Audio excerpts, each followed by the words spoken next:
8 house 7:56 PM ओट Avon और गिन्नी Hagrid के पीछे पीछे उस छोटे से लकड़ी के केबिन में पहुंच गए। छत से हैम और तीतर लटक रहे थे। अंगीठी में एक तांबे के बर्तन में पानी उबल रहा था और कमरे के कोने में एक बड़ा सा बिस्तर और चिथड़ेदार रजाई बिछी थी। हैग्रिड ने सबके लिए एक एक कप चाय डाली और चिमनी के पास से रॉक केक का एक बड़ा कटोरा उठाया। एवन ने उत्सुकता से एक टुकड़ा उठाया और लगभग अपना दांत तोड़ ही बैठा। उसके बगल में खड़ी गिन्नी ने अपनी हंसी दबा ली, क्योंकि उसे केक के बारे में साफ पता था और उसने मेज पर रखी किसी भी चीज को हाथ नहीं लगाया था। अगला दौर बहुत सुखद रहा। हैग्रिड ने उन्हें हर वीजली के बारे में अपनी राय बताई। ये साफ था कि जुड़वां फ्रेड और जॉर्ज ने उसे बहुत परेशान किया था, लेकिन वह उनके बड़े भाई चार्ली की खूब तारीफ कर रहा था। इसके तुरंत बाद उनकी बातचीत हैरी पर आ गई। हैग्रिड ने गर्मियों की छुट्टियों के दौरान हैरी को डर्सली से बचाने के लिए एक बार फिर एवन को धन्यवाद दिया। बेचारा हैरी, उन घृणित मुगलों ने उसके साथ ऐसा व्यवहार करने की हिम्मत की। हैग्रिड ने एक बड़े रुमाल से अपनी आंखों के कोनों को पोंछा। गला रुंध गया। तुम्हें नहीं पता, जब मैं उसे उस घर के खंडहरों से बाहर ले गया था, तब वह एक छोटा बच्चा था। खंडहर। एवन का दिमाग अचानक चमक उठा। हाँ, गॉड्रिक्स हॉलो में यही उसका घर था, जहाँ जेम्स और लिली को उस रहस्यमय व्यक्ति ने मार डाला था। ये सुनकर हैग्रिड की आंखें आंसुओं से भर गईं। एवन और गिन्नी ने बारी बारी से हैग्रिड को गले लगाया। ये साफ था कि यह दैत्य बाकियों से लंबा, गहरी भावनाओं से भरा और बहुत दयालु था। हैग्रिड की बदौलत एवन अब जानता था कि वह किसके बारे में लिखेगा। पहली ऐतिहासिक हस्ती हैरी की मां लिली होगी, जो अपनी मृत्यु के दिन क्या हुआ था इसका विवरण देगी। इतिहास का यह हिस्सा अच्छी तरह से प्रलेखित है और हाल के समय की सबसे प्रसिद्ध जादुई घटना है। इसमें एक प्रमुख पात्र होने के नाते बहुत से लोग निश्चित रूप से जानना चाहेंगे कि उस दिन महान महिला लिली पॉटर के साथ क्या हुआ था। एवन द्वारा लिली के प्रति स्नैप की भावनाओं को समझने के साथ यह उसके अखबार को स्लीथेरिन हाउस में प्रवेश की बाधाओं को दूर करने में मदद कर सकता है। कुछ मिनट बाद जब हैग्रिड की भावनाएं धीरे धीरे शांत हुई, तो एवन ने उसे हॉगवर्ट्स मैजिक न्यूज़पेपर के बारे में बताया और उसमें जादुई प्राणियों की देखभाल करने के अपने अनुभव को साझा करने के लिए आमंत्रित किया। मुझे नहीं पता, एवन। हैग्रिड का गला भर आया और उसने रूखेपन से कहा, मुझे नहीं पता कि मैं ये काम संभाल पाऊंगा या नहीं। चिंता मत करो, हैग्रिड। एवन ने उसे दिलासा देते हुए कहा, जादुई जीवों की देखभाल के मामले में तुम सबसे अच्छे हो। हॉगवर्ट्स में तुमसे ज्यादा कोई नहीं जानता। वास्तव में हैग्रिड से अधिक इस काम की किसी को आवश्यकता नहीं थी। इतने वर्षों तक स्कूल में काम करने के बाद हैग्रिड जादुई प्राणियों की देखभाल के अपने अनुभव को दूसरों तक पहुंचाने के लिए उत्सुक थे और एवन के अखबार ने ऐसा ही एक मंच प्रदान किया। ये देखते हुए कि हैग्रिड के प्यारे जानवरों के मानक आम लोगों से कुछ अलग थे, एवन ने सुझाव दिया कि वह पहले अंत में जादुई प्राणी के रूप में यूनिकॉर्न को शामिल करें।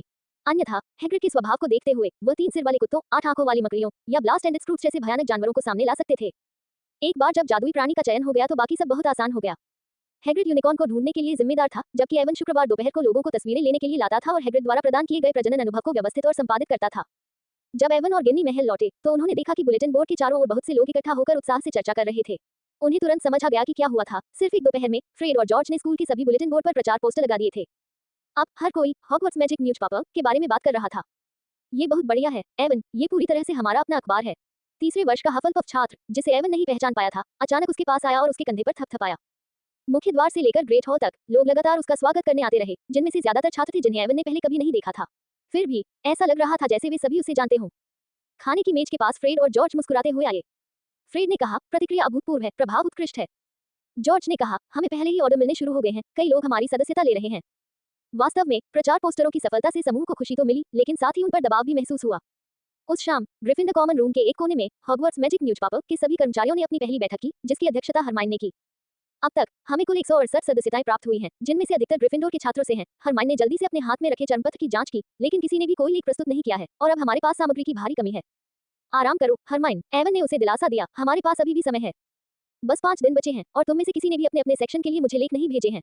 हरमाइन ने एवन की ओर गंभीर भाव से देखा। लेखों के अलावा हमारे पास फोटो की भी कमी है और मुझे सचमुच शक है कि तुम ये चीजें अगले हफ्ते तक पा सकोगे। हरमाइन की अभिव्यक्ति देखकर एवन के बगल में बैठे कॉलिन ने पीछे हटने की कोशिश की, क्योंकि श्रम विभाजन के अनुसार उसे तस्वीरें तैयार करने की जिम्मेदारी सौंपी गई थी। लेकिन हैरी की कक्षा के बाद डार्क आर्ट्स के खिलाफ रक्षा कक्षा के बाहर हैरी की कुछ तस्वीरें लेने के अलावा उसने पूरा दोपहर कॉमन रूम में अपने रूममेट के साथ जादू का शतरंज खेलते हुए बिताया। हरमाइन के लगातार सवालों का सामना करते हुए एवन को तुरंत एहसास हुआ कि चुप रहना ही सबसे सही तरीका है। उसने अपने सामने बैठे हैरी और रॉन की तरफ देखा। हैरी ने उसे आंख मारी, जबकि रॉन ने धीरे से सिर हिलाकर उसे इशारा किया कि वह हरमाइन की बात का विरोध न करे। जब हरमाइन किसी चीज में बहुत ज्यादा दिलचस्पी दिखाती तो उससे सहमत होना ही सबसे अच्छा होता। अगर किसी की राय अलग हो तो चुप रहना ही सबसे अच्छा विकल्प होता। और इसलिए हरमाइनी को छोड़कर बाकी सभी चुप रहे और उनकी पहली मुलाकात जल्दी ही समाप्त हो गई।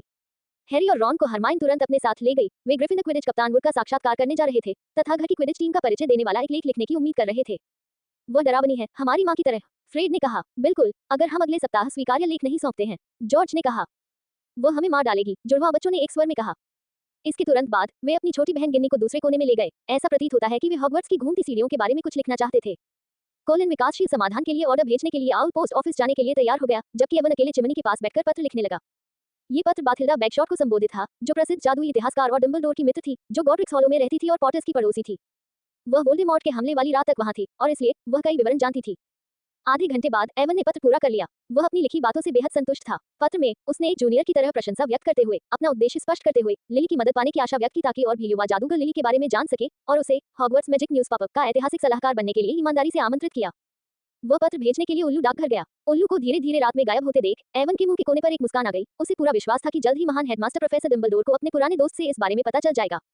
एवन को विश्वास था कि डम्बलडोर की मदद से मैडम बैकशॉट उस दिन घटी हर बात उसे बताने में बहुत खुश होंगी। अगले दिन द्वितीय वर्ष के छात्रों की पहली कक्षा डार्क आर्ट्स के विरुद्ध रक्षा पर आधारित थी।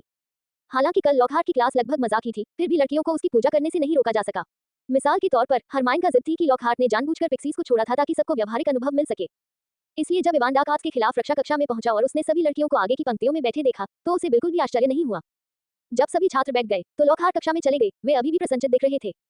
सभी को सुप्रभात। मुझे लगता है अब तक आप सब मुझे जान गए होंगे। उसने आंख मारी और अपने 8 मोती जैसे सफेद दांत दिखाए। गिलरॉय लॉकहार्ट, ऑर्डर ऑफ मलिन, third class, dark force defence league का मानद सदस्य और विच वीकली के मोस्ट चार्मिंग स्माइल अवार्ड का 5 बार विजेता। लेकिन मैं इस बारे में बात नहीं करता। मैंने ब्रैंडन बंशी को मुस्कुराकर नहीं भगाया। यह एक घिसी-पिटी शुरुआत थी और इवान को यकीन था कि उसने कल भी यही बात कही थी।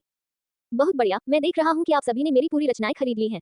मैंने सोचा कि आज हम एक छोटी सी प्रश्नोत्तरी से शुरुआत करें। शायद आपने पुराने छात्रों से कुछ जानकारी सुनी होगी, लेकिन मुझे आपको ये बताते हुए दुख हो रहा है कि आज के प्रश्न कल के प्रश्नों से बिल्कुल अलग हैं। उसने सभी को परीक्षा के प्रश्न पत्र बांट दिए। आपके पास अभी 30 मिनट हैं। इवान ने अपने हाथ में रखे टेस्ट पेपर को देखा, जिसमें 50 से अधिक प्रश्न थे, जिनमें गिलरॉय लॉकहार्ट का पसंदीदा भोजन क्या था, गिलरॉय लॉकहार्ट की सबसे बड़ी इच्छा क्या थी और गिलरॉय लॉकहार्ट की अब तक की सबसे बड़ी उपलब्धि क्या थी, आदि प्रश्न शामिल थे।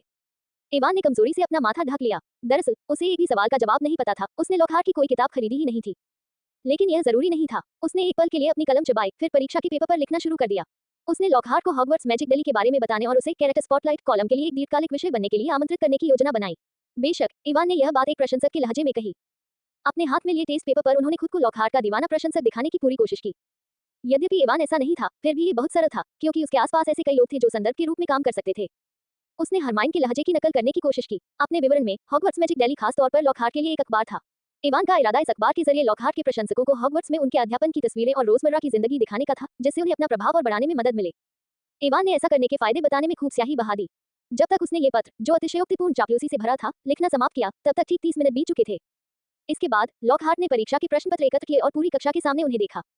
तस मैं बहुत निराश हूँ। हाँ, आप में से किसी ने भी दूसरे साल की मिस ग्रेंजर की तरह मेरे बारे में सब कुछ याद नहीं किया है। अगर आपने अयति के साथ एक साल को ज्यादा ध्यान से पढ़ा होता तो आपको पता होता कि मेरा पसंदीदा खाना क्या है, और मैंने ट्रॉल्स के साथ यात्रा के चौथे अध्याय में साफ साफ बताया था कि लॉकहार्ट ने जल्दी से अपने हाथ में रखे चरणपत्र को पलटा, जब तक कि उसे इवान का चरणपत्र नहीं दिख गया। रुको, ये रहा एक दिलचस्प टेस्ट पेपर। उसने ध्यान केंद्रित करते हुए धीरे से बुदबुदाया। हाँ, यही तो मैं हमेशा से करना चाहता था, अपना प्रभाव और बढ़ाना और सबसे प्रशंसित जादूगर बनना। बहुत सही कहा। कक्षा में सभी छात्र उत्सुकता से उसकी ओर देख रहे थे। किसी को समझ नहीं आ रहा था कि लॉकहार्ट क्या बुदबुदा रहा है। इवान का रूममेट विक्की फ्रोबिशर, एक खूबसूरत लड़का, अपनी गर्दन ऊपर उठाकर टेस्ट पेपर देखने की कोशिश कर रहा था। हाँ, मुझे बहुत खुशी होगी। लॉकहार्ट ने अचानक कागज पलट दिया। 100 अंक। मिस्टर इवान मेसन कहाँ हैं? इवान जल्दी से खड़ा हो गया और सबकी निगाहें उसकी ओर मुड़ गईं।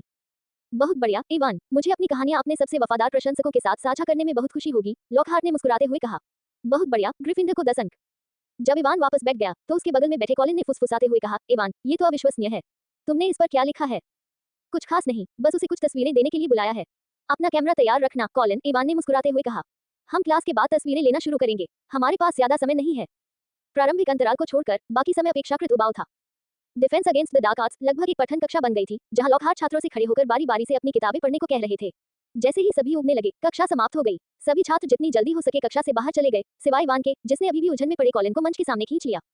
लॉकहार्ट ने इवान की बहुत प्रशंसा की और कहा कि यदि समाचार पत्र तैयार करने के दौरान उन्हें कोई समस्या आती है तो वे किसी भी समय सहायता प्रदान कर सकते हैं। ये जानने पर कि कथा साहित्य अनुभाग में अभी तक कोई प्रविष्टि प्राप्त नहीं हुई है, लॉकहार्ट ने अपनी अप्रकाशित पांडुलिपियों को एक श्रृंखला के रूप में वहां प्रकाशित करने की इच्छा भी व्यक्त की। इसके बाद लॉकहार्ट ने कॉलिन के फोटो खींचने के लिए लगातार विभिन्न पोज दिए। इवान को यह देखकर आश्चर्य हुआ कि चाहे कोई भी कौन हो, लॉकहार्ट हमेशा अपने आकर्षक 8 दांतों को पूरी तरह से प्रदर्शित कर सकता था। इवान ने केवल इसी बात के लिए उनकी बहुत प्रशंसा की।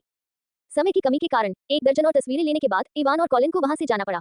लॉकहार्ट, जो अभी भी और तस्वीरें लेना चाहते थे, ने दोनों को रात के खाने के बाद अपने कार्यालय में फोटोशूट जारी रखने के लिए आमंत्रित किया। लॉकहार्ट के उत्साह के कारण वे 5 मिनट देर से पहुंचे। जब इवान को कॉलिन से पता चला कि अगली कक्षा ट्रांसफिग्रेशन की है, तो उसका दिल बैठ गया। प्रोफेसर मैकगोनागल बाकी प्रोफेसरों से अलग थी, वे सख्त और बुद्धिमान थी। सभी नए छात्रों को स्कूल में उन्हें और प्रोफेसर स्नैप को उकसाने से बचने की चेतावनी दी गई थी, क्योंकि ऐसा करने पर अक्सर गंभीर परिणाम भुगतने पड़ते थे। अब उन्होंने अपनी पहली ही कक्षा में देर से पहुंचने की हिम्मत की। इवान ने आगे सोचने की हिम्मत नहीं की। जब दोनों ट्रांसफिग्रेशन कक्षा के बाहर भागे, तो उन्होंने दरवाजे के बाहर एक अजीबोगरीब कपड़े पहने रेवेनक्लॉ लड़की को खड़ा देखा। लड़की के बिखरे, गंदे, कमर तक लंबे सुनहरे बाल, पीली भौहें और बाहर निकली हुई आंखें थी, जिससे उसका चेहरा हमेशा हैरान सा रहता था। उसने मूली के आकार के झुमके और गले में बटरबियर कॉक से बना एक हार पहना हुआ था, जो एक विचित्र और विलक्षण व्यक्तित्व का आभास दे रहा था। तुम क्या कर रहे हो? कक्षा तो शुरू हो चुकी है, कॉलिन ने अनिश्चितता से पूछा। मैं एक ब्लिबरिंग हमदिंगर द्वारा छोड़े गए निशानों की तलाश कर रही हूँ, लड़की ने स्पष्टता से कहा। उसकी नजर ट्रांसफिग्रेशन कक्षा के दरवाजे के बाहर खाली जगह पर टिकी हुई थी। माफ कीजिए, आप क्या ढूंढ रहे हैं? ब्लिबरिंग हमदिंगर, लड़की ने ऊपर देखा। उसकी नजरें इवान पर टिकी थी। तुम इवान मेसन हो? हाँ, यह मैं हूँ। आप कौन हैं? लूना लिवगुड। उसने अपनी पीली नजर बगल में बैठे कॉलिन की ओर घुमाई। मैं नहीं जानती तुम कौन हो। इससे पहले कि कॉलिन जवाब दे पाता, कक्षा का दरवाजा अंदर से खुल गया और प्रोफेसर मैकगोनागल ने उन तीनों को कठोर भाव से देखा। मिस्टर मेसन, मिस्टर क्रीवी और मिस लिवगुड, क्लास का समय हो गया है और आप देर से आए हैं। उसके होंठ कसकर भींचे हुए थे। अगर आपका अंदर आने का इरादा नहीं है तो फिर कभी अंदर मत आना। इवान और कॉलिन जल्दी से सिर नीचे करके कक्षा में दाखिल हुए। लूना भी उनके पीछे पीछे आकर उनके बगल में बैठ गई। कितनी बदकिस्मती है कि हम लूना से टकरा गए, कॉलिन फुसफुसाया। वह रेवेनक्लो की नई छात्रा है और सब उसे लूनी कहते हैं। मैंने सुना है कि वह असल में ब्लिबरिंग हमदिंगर्स और ट्रिम्पल हॉर्न स्नोकैक्स में विश्वास रखती है, लेकिन वे अस्तित्व में हैं, लूना ने अचानक बीच में कहा। ऐसा कैसे हो सकता है? ये तो बस काल्पनिक बातें हैं। चुप रहो, कॉलिन, इवान ने उसे धक्का दिया। और जिन चीजों के बारे में तुम्हें स्पष्ट जानकारी नहीं है, उनके बारे में अपनी राय मत जाहिर करो। बहुत ही समझदारी भरा फैसला, लूना ने धीमे गाते हुए स्वर में कहा। असाधारण बुद्धिमत्ता मानवता का सबसे बड़ा खजाना है। कॉलिन कुछ और कहना चाहता था, लेकिन उसने देखा कि प्रोफेसर मैकगोनागल उसे घूर रही हैं, इसलिए उसने जल्दी से अपना मुंह बंद कर लिया। रूपांतरण सबसे जटिल और खतरनाक जादू है जो तुम हॉगवर्ट्स में सीखोगे। अगर किसी ने मेरी कक्षा में बदतमीजी करने की हिम्मत की, तो मुझे उम्मीद नहीं है कि अगले पाठ में वह मुझे दिखाई देगा। मैंने तुम्हें पहले ही चेतावनी दे दी है। इसके साथ ही प्रोफेसर मैकगोनागल ने अपनी डेस्क को सुअर में बदल दिया और फिर वापस सुअर में। सभी छात्र बहुत प्रभावित हुए और तुरंत सीखना शुरू करने के लिए उत्सुक थे, लेकिन उन्हें जल्द ही एहसास हो गया कि फर्नीचर को जानवरों में बदलने में बहुत समय लगेगा। जब सभी ने बहुत सारे जटिल और कठिन नोट्स ले लिए, तो प्रोफेसर मैकगोनागल ने उनमें से प्रत्येक को एक माचिस दी और उन्हें उसे सुई में बदलने का प्रयास करने को कहा। नए युवा जादूगरों के लिए यह बहुत मुश्किल था, वे माचिस की तीली भी नहीं बदल पा रहे थे। कक्षा के अंत तक इवान माचिस की नोक को सुई की नोक में बदलने में कामयाब नहीं हो पाया, लेकिन फिर भी वह कक्षा में सबसे तेज छात्र था। इवान ने देखा कि प्रोफेसर मैकगोनागल के होंठ अब उतने कसकर बंद नहीं लग रहे थे। सभी ग्रिफिंडर छात्र इस बात पर सहमत थे कि पोशंस क्लास को सहन करना ट्रांसफिग्रेशन से भी अधिक कठिन था। कालकोठरी के गहरे अंदर ठंडी पोषण कक्षा में वर्षों से तरह तरह की औषधियों से निपटने की वजह से एक हल्की अप्रिय गंध आ रही थी। दीवारों पर कांच के जार रखे थे, जिनमें संरक्षित जानवरों के नमूने भरे हुए थे, जिन्हें देखकर आपकी रीढ़ में सिहरन दौड़ जाती थी। पोशंस क्लासरूम से भी ज्यादा ठंडे थे प्रोफेसर स्नैप के हाव भाव। जैसे ही वे वहां खड़े हुए, पूरी क्लास में किसी की भी बोलने की हिम्मत नहीं हुई। पहली कक्षा के दौरान सभी का मजाक उड़ाने के बाद स्नैप ने इवान को उसकी जगह पर खड़ा करने के इरादे से उसे बुलाया, लेकिन इवान तैयार था और उसने स्नैप द्वारा पूछे गए सभी प्रश्नों के उत्तर दिए। उफ उफ, एक और सब कुछ जानने वाला श्रीमान, स्नैप ने होंठ सिकुड़ते हुए व्यंग्य किया। दरअसल ये स्नैप की ओर से इवान का नया उपनाम था, जो प्रसिद्ध उद्धारकर्ता के सहायक के नाम पर रखा गया था, और यह हरमाइन के मिस नो इट ऑल से पूरी तरह मेल खाता था। स्नैप ने फिर भी इवान की बेढंगी वर्दी का हवाला देते हुए उसे एक अंक काट लिया। हालांकि जब उसे एहसास हुआ कि इवान ने 1000 जादुई जड़ी बूटियां और कवक और जादुई औषधियां और औषधियां की लगभग पूरी किताबें याद कर ली हैं, तो उसने अपनी रणनीति बदल दी। अब वह इवान के साथ वैसा ही व्यवहार करता था जैसा वह हरमाइन के साथ करता था, पूर्ण उदासीनता के साथ। इससे इवान के लिए चीजें बहुत आसान हो गईं, लेकिन उसके लिए ये सुनकर खुश होना मुश्किल था कि स्नैप लगातार ग्रिफिंडर छात्रों से अंक काटने के लिए विभिन्न बहाने ढूंढ रहा था। सच कहूं तो स्नैप अभी भी बहुत सक्षम था। उदाहरण के लिए, उस दिन वे जो साधारण उबाल ठीक करने वाला पे बना रहे थे, उसकी बनाने की प्रक्रिया पुस्तक की तुलना में कक्षा के सामने ब्लैकबोर्ड पर थोड़ी भिन्न थी। सीन वाले स्लग को उबालने का एक अतिरिक्त चरण जोड़ा गया था। इस छोटे से परिवर्तन ने औषधि को और अधिक प्रभावी बना दिया। इवान को छोड़कर, जिसने पहले भी इस औषधि को बनाने का अभ्यास किया था, वहां उपस्थित किसी भी छात्र ने इस विवरण पर ध्यान नहीं दिया। स्नैप ने इसे स्पष्ट रूप से नहीं समझाया, मानो यह कोई बड़ी बात न हो, लेकिन इवान जानता था कि यह कितना मुश्किल था। मैजिकल ड्राफ्ट्स एंड पोशंस में दर्ज हर पोशन रेसिपी और बनाने की प्रक्रिया अनगिनत पोशन मास्टर्स द्वारा अनगिनत परीक्षणों से प्राप्त सर्वोत्तम विधि थी। ये तथ्य कि स्नैप इसे सबसे बुनियादी और सरल औषधि के लिए भी संशोधित कर सकता था, वास्तव में उल्लेखनीय था। जैसा कि हर कोई कहता है, प्रोफेसर स्नैप बिल्कुल भयानक हैं। कॉलिन अभी भी दिन के दौरान पोशन क्लास की उदासी से उबर नहीं पाया था। वह सहमा हुआ लग रहा था। अगर इवान ने उसे उबलते हुए कढ़ाई में शाही के कांटे डालने से न रोका होता, तो शायद अब तक वह अस्पताल पहुंच गया होता। लेकिन अगर स्नैप उसे घूर न रहा होता, तो शायद वह भूला न होता।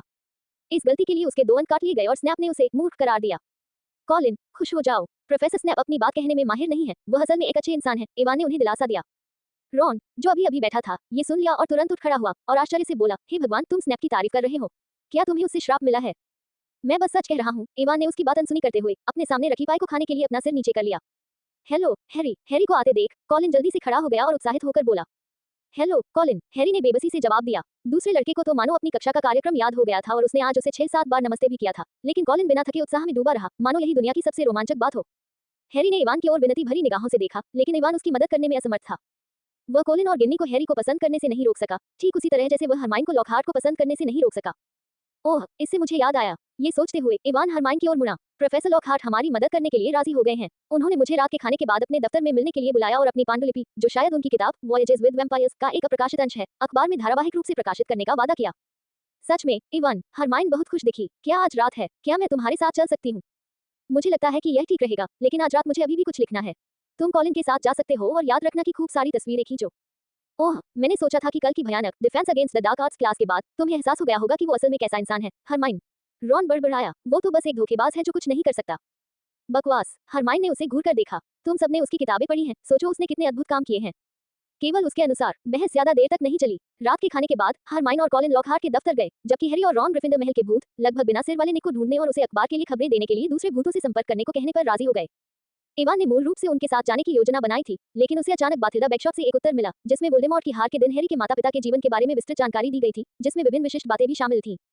ये प्रत्यक्ष ऐतिहासिक विवरण थे, जो पहले कभी किसी पुस्तक में नहीं देखे गए। इवान के पास हैरी को बताने का भी समय नहीं था। वह जल्दी से कॉमन रूम में वापस भागा और चिमनी के पास रखी जानी पहचानी कुर्सी पर बैठकर पत्र को कई बार आगे पीछे पढ़ने के बाद उसने थोड़े कांपते हाथों से लिखना शुरू किया। एक माँ का प्यार, महान लिली पॉटर, यह उसका चुना हुआ शीर्षक था। इवान ने सबसे पहले लिली के जीवन का संक्षिप्त परिचय दिया, जिसमें हॉगवर्ट्स में उसका उत्कृष्ट प्रदर्शन और वोल्डेमॉर्ट से उसके 3 बार बच निकलने की कहानी शामिल थी। फिर स्वर में थोड़ा बदलाव लाते हुए उन्होंने लिली के आखिरी दिन का वर्णन थोड़ी अतिशयोक्तिपूर्ण लेकिन कठोर आवाज में किया, मानो उन्होंने सब कुछ प्रत्यक्ष देखा हो। उन्होंने बाथिल्डा के उत्तर के आधार पर अनगिनत विवरण जोड़े। खासकर अंत में, जब जेम्स पॉटर एक द्वंद्वयुद्ध में हार गया और वोल्डेमॉर्ट ने उसे मार डाला, लिली ने हैरी की खातिर वोल्डेमॉर्ट से बार-बार विनती की और उसे बार-बार मना कर दिया गया, फिर भी उसने हैरी की रक्षा के लिए संघर्ष किया। लेख यही अपने चरमोत्कर्ष पर पहुंचता है। इवान ने एक मां के रूप में लिली की महानता, हैरी के प्रति उसके प्रेम और युद्ध की दुखद तीव्रता को उजागर करने के लिए भावनात्मक गद्य का भरपूर प्रयोग किया। उनका मानना था कि कोई भी, सिवाय दे थीटर के, इस भाग को पढ़कर भावुक हो जाएगा। इवान ने लिली द्वारा इस्तेमाल किए गए आखिरी जादू का बस संक्षेप में जिक्र किया। पहली बात तो ये कि उसे नहीं पता था कि वह जादू क्या था, और दूसरी बात, उसे यकीन नहीं था कि डंबलडोर चाहते थे कि लोग इसके बारे में जानें, क्योंकि बाथिल्डा के जवाब में इस हिस्से का जिक्र नहीं था। जैसा कि अफवाहों में कहा गया था, वोल्डेमॉर्ट ने लिली को मारने के बाद हैरी को फिर से मारने की कोशिश की, लेकिन वह असफल रहा, चाहे वह किसी जादू से मारा गया हो या भाग गया हो। उसके बाद वह फिर कभी प्रकट नहीं हुआ। सच्चाई को स्पष्ट रूप से नहीं बताया जा सकता था, लेकिन इसे इवान को विवरण गढ़ने से नहीं रोका जा सका। अपने वर्णन में वोल्डेमॉर्ट के जानलेवा श्राप से घायल होने के बाद लिली धीरे-धीरे जमीन पर गिर पड़ी। उसके हाथ अभी भी वोल्डेमॉर्ट के वस्त्रों को कसकर पकड़े हुए थे, जिससे वह हैरी तक नहीं पहुंच पा रहा था। उसकी बाहों में एक गोल लॉकेट था, जिसके आगे की तरफ पॉटर परिवार की एक तस्वीर और पीछे की तरफ एक काले बालों वाले लड़के के साथ उसकी बचपन की तस्वीर थी। अंततः दृश्य वहीं रुक गया और लेख समाप्त हो गया। काले बालों वाले लड़के के बारे में इवान ने उसे पूरी तरह से स्नैप के रूप रंग के आधार पर लिखा था। ये कि कोई अनुमान लगा पाएगा कि वह कौन था, यह उसकी चिंता का विषय नहीं था। क्या ये स्नैप से मेरा बदला माना जाएगा? इवान ने बदतमीजी से सोचा। चूंकि तुमने मेरे पॉइंट काटने की हिम्मत की है, इसलिए मैं तुम्हें आसानी से नहीं छोड़ूंगा। चूल्हे की आग चुपचाप चल रही थी। इवान तेजी से लिख रहा था और जब तक बाकी लोग लौटे, वह लेख पूरा कर चुका था, बस कुछ ही विवरण बदलने बाकी थे। इवान, हरमाइन और कॉलिन सबसे पहले कॉमन रूम में दाखिल हुए। वह दौड़ी हुई आई, उसका चेहरा खिल उठा। वाह, हमने काफी तस्वीरें खींच ली और प्रोफेसर लॉकहार्ट के उपन्यास की पांडुलिपि भी ले ली। तुम्हारे यहाँ क्या चल रहा है? बहुत आसानी से, ये पहले ही हो चुका है। इवान ने आखिरी पत्र लिखा। देखने दो। हरमियोन ने चर्म पत्र उठाया, फिर उसमें लिखी सामग्री पर ध्यान दिया और धीरे-धीरे उसके चेहरे पर आश्चर्य छा गया। हे भगवान, ये तो। इससे पहले कि वह अपनी राय जाहिर कर पाती, हैरी और रॉन भी कॉमन रूम में आ गए। हरमाइन और कॉलिन के शांत स्वभाव के विपरीत वे काफी अस्वस्थ लग रहे थे। दोस्तों, आज रात बहुत बुरी थी, रॉन ने नीरस आवाज में बताया। ग्रेट हॉल से निकलने के बाद सबसे पहले हमें तीसरी मंजिल के सबसे अंदर वाले गलियारे में पीव्स गोबर के बम फेंकते हुए मिले और फिर अचानक फिलिच प्रकट हुआ और हमें पकड़ लिया। उसने सोचा कि हैरी और मैंने ये काम किया है और वह हमें अपने दफ्तर ले जाने पर अड़ा रहा। रुको, तुम वहाँ क्या कर रहे थे? मुझे याद है कि वह गलियारा अक्सर सुनसान रहता है। इवान का दिल धड़क उठा। वह गलियारा उसके लिए मुख्य केंद्र बिंदु था, क्योंकि उसके अंत में मोर्निंग मर्टल का बाथरूम था, जो गुप्त कक्ष का प्रवेश द्वार था। उसने मोर्निंग मर्टल को ढूंढने के लिए वहां जाने की कोशिश की थी जब आसपास कोई नहीं था, लेकिन उसे बार-बार फिलिच की बिल्ली मिसेस नॉरिस ढूंढ लेती थी और फिलिच उसे तुरंत पकड़ लेता था। इवान को यह समझाने में बहुत समय बर्बाद करना पड़ा कि वह लड़कियों के बाथरूम में क्यों जा रहा है, जो कोई आसान काम नहीं था। मुझे लगता है मैंने गिन्नी को वहां से गुजरते देखा था, लेकिन बात ये नहीं है। रॉन ने हाथ हिलाया। बात यह है कि हम दोनों आखिरकार फिल्च से बच निकले और निक को 5वीं मंजिल पर पाया। वो दूसरे भूतों को भी खबरें इकट्ठा करने में हमारी मदद करने के लिए राजी करने को राजी हो गया, लेकिन एक शर्त पर। हेलोवीन पर उसकी 500वीं डेथ पार्टी में शामिल होने के लिए। हैरी की आवाज भी कमजोर थी। हम पहले ही तय कर चुके हैं। कल्पना कीजिए, हेलोवीन पर निक की डेथ पार्टी के लिए बेसमेंट में जाना। रॉन ने गहरी सांस ली, फिर उसे एहसास हुआ कि कॉलिन के अलावा इवान और हरमियोन, जो आग के पास बैठे थे, इस मामले के प्रति उदासीन लग रहे थे। इवान गिन्नी के बारे में सोच रहा था, जबकि हरमाइन इवान की कहानी में पूरी तरह से डूबी हुई थी और उसने रॉन की बात बिल्कुल भी नहीं सुनी। तुम दोनों को क्या हो गया है? तुम्हें जरा भी हैरानी नहीं हो रही? ये तो भूतों की पार्टी है। रॉन के शब्द तब धीमे पड़ गए जब हैरी ने उसे सावधानी से एक तरफ खींच लिया। फिर उसने हरमाइन के अजीब से चेहरे पर गौर किया। उसके हाथ चर्मपत्र को कसकर पकड़े हुए थे, उसकी आंखें लाल थीं। वह अचानक रुक गया। उसे यकीन नहीं हो रहा था कि उसने हरमाइन को परेशान किया है या नहीं। हरमाइन, क्या तुम ठीक हो? हैरी ने धीरे से पूछा। मैं ठीक हूँ, हैरी। हरमाइन ने ऊपर देखा और अपने हाथों से अपनी आंखों के कोनों को पोंछा। अगले ही पल, इससे पहले कि कोई प्रतिक्रिया कर पाता, वह अचानक खड़ी हो गई और हैरी को गले लगा लिया। हरमाइन, तुम। हैरी थोड़ा असमंजस में था। हैरी, यह इवान का लिखा लेख है, तुम्हें इसे पढ़ना चाहिए। हरमाइन ने चर्मपत्र हैरी को थमा दिया। हैरी ने अपनी उलझन भरी नजर चर्मपत्र पर डाली। 3 सेकंड बाद उसे एहसास हुआ कि उस पर क्या लिखा है, और उसका चेहरा अचानक पीला पड़ गया। इवान, ये सब सच है। मुझे ये सच्चाई बाथिल्डा बैकशॉट से पता चली, इवान ने बताया। वह हमेशा से गॉड्रिक्स हॉलो में रहती थी, तुम्हारे माता पिता के पड़ोस में, और उस दिन जो कुछ भी हुआ, उसकी गवाह थी। धीरे धीरे माहौल भारी हो गया, कोई भी नहीं बोला। प्लीज कोई मुझे बताए, आखिर हो क्या रहा है। रॉन कुछ नाराज होकर बड़बड़ाया। हरमाइन ने जल्दी से उसे फुसफुसाकर समझाया। हरमाइन की व्याख्या सुनने और हैरी के बढ़ते पीले चेहरे को देखने के बाद रॉन ने चिंता से कहा, हैरी, इवान ने तुम्हारी माँ के बारे में जो लिखा है, क्या तुम्हें इसके बारे में पहले से कुछ पता नहीं था? मुझे नहीं पता था, इससे पहले मुझे किसी ने ये सब नहीं बताया था, हैरी ने कांपती आवाज में जवाब दिया और रोने से बचने की पूरी कोशिश की। लेकिन ऐसा लग रहा था कि यह कारगर नहीं हुआ। चर्मपत्र पर लिखे शब्द उसके सामने वास्तविक दृश्यों में बदल गए। हैरी को वह रात दिखाई दे रही थी, वोल्डेमॉर्ट उसके माता पिता को मार रहा था और हरी रोशनी और उस औरत की चीखें जो उसके बचपन के सपनों में बार बार आती थी।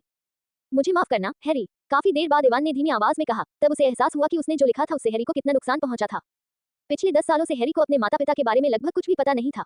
अब अचानक उनकी मृत्यु की पूरी प्रक्रिया उसके सामने रखना उसके लिए बहुत ही क्रूर रहा होगा। ये तुम्हारी गलती नहीं है, इवान, बात बस इतनी है कि मैं। हैरी ने अपने गालों से आंसू पोंछे। कोने में पड़ी इस असामान्य चीज ने तुरंत दूसरों का ध्यान अपनी ओर खींचा।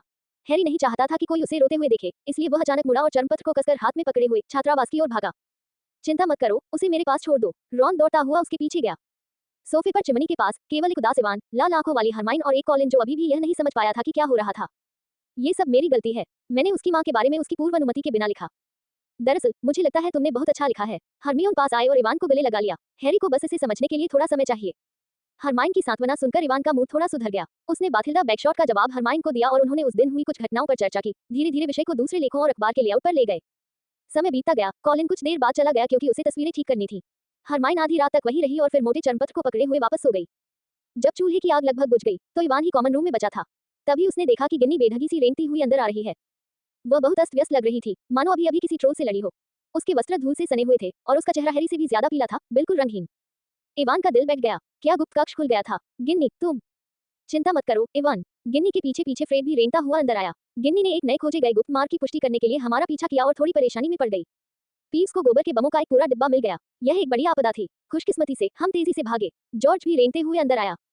मुझे उम्मीद है कि फिलिच इसे संभाल लेगा। गिन्नी ने सहमति में सिर हिलाया। उनकी बात सुनकर इवान ने राहत की सांस ली। उसने सोचा था कि गिन्नी टॉम रिडल के नियंत्रण में है और सीक्रेट चैम्बर में चली गई है, लेकिन अब लग रहा था कि ऐसा बिल्कुल नहीं था। बहुत देर हो चुकी थी। चॉकलेट खाने के बाद सब वापस सोने चले गए। अपने बेडरूम के बाहर खड़े इवान की भौहें तन गईं क्योंकि गिन्नी की आकृति धीरे धीरे सीढ़ियों के आसपास गायब हो गई। गिन्नी, क्या तुम टॉम रिडल को जानती हो? इवान अचानक बुदबुदाया। तुमने क्या कहा? गिन्नी रुक गई। ऐसा लग रहा था कि उसने ठीक से सुना नहीं था और काफी देर रुकने के बाद धीरे से जवाब दिया। कुछ नहीं, शुभ रात्रि। इवान मुड़ा और अपने बेडरूम में चला गया।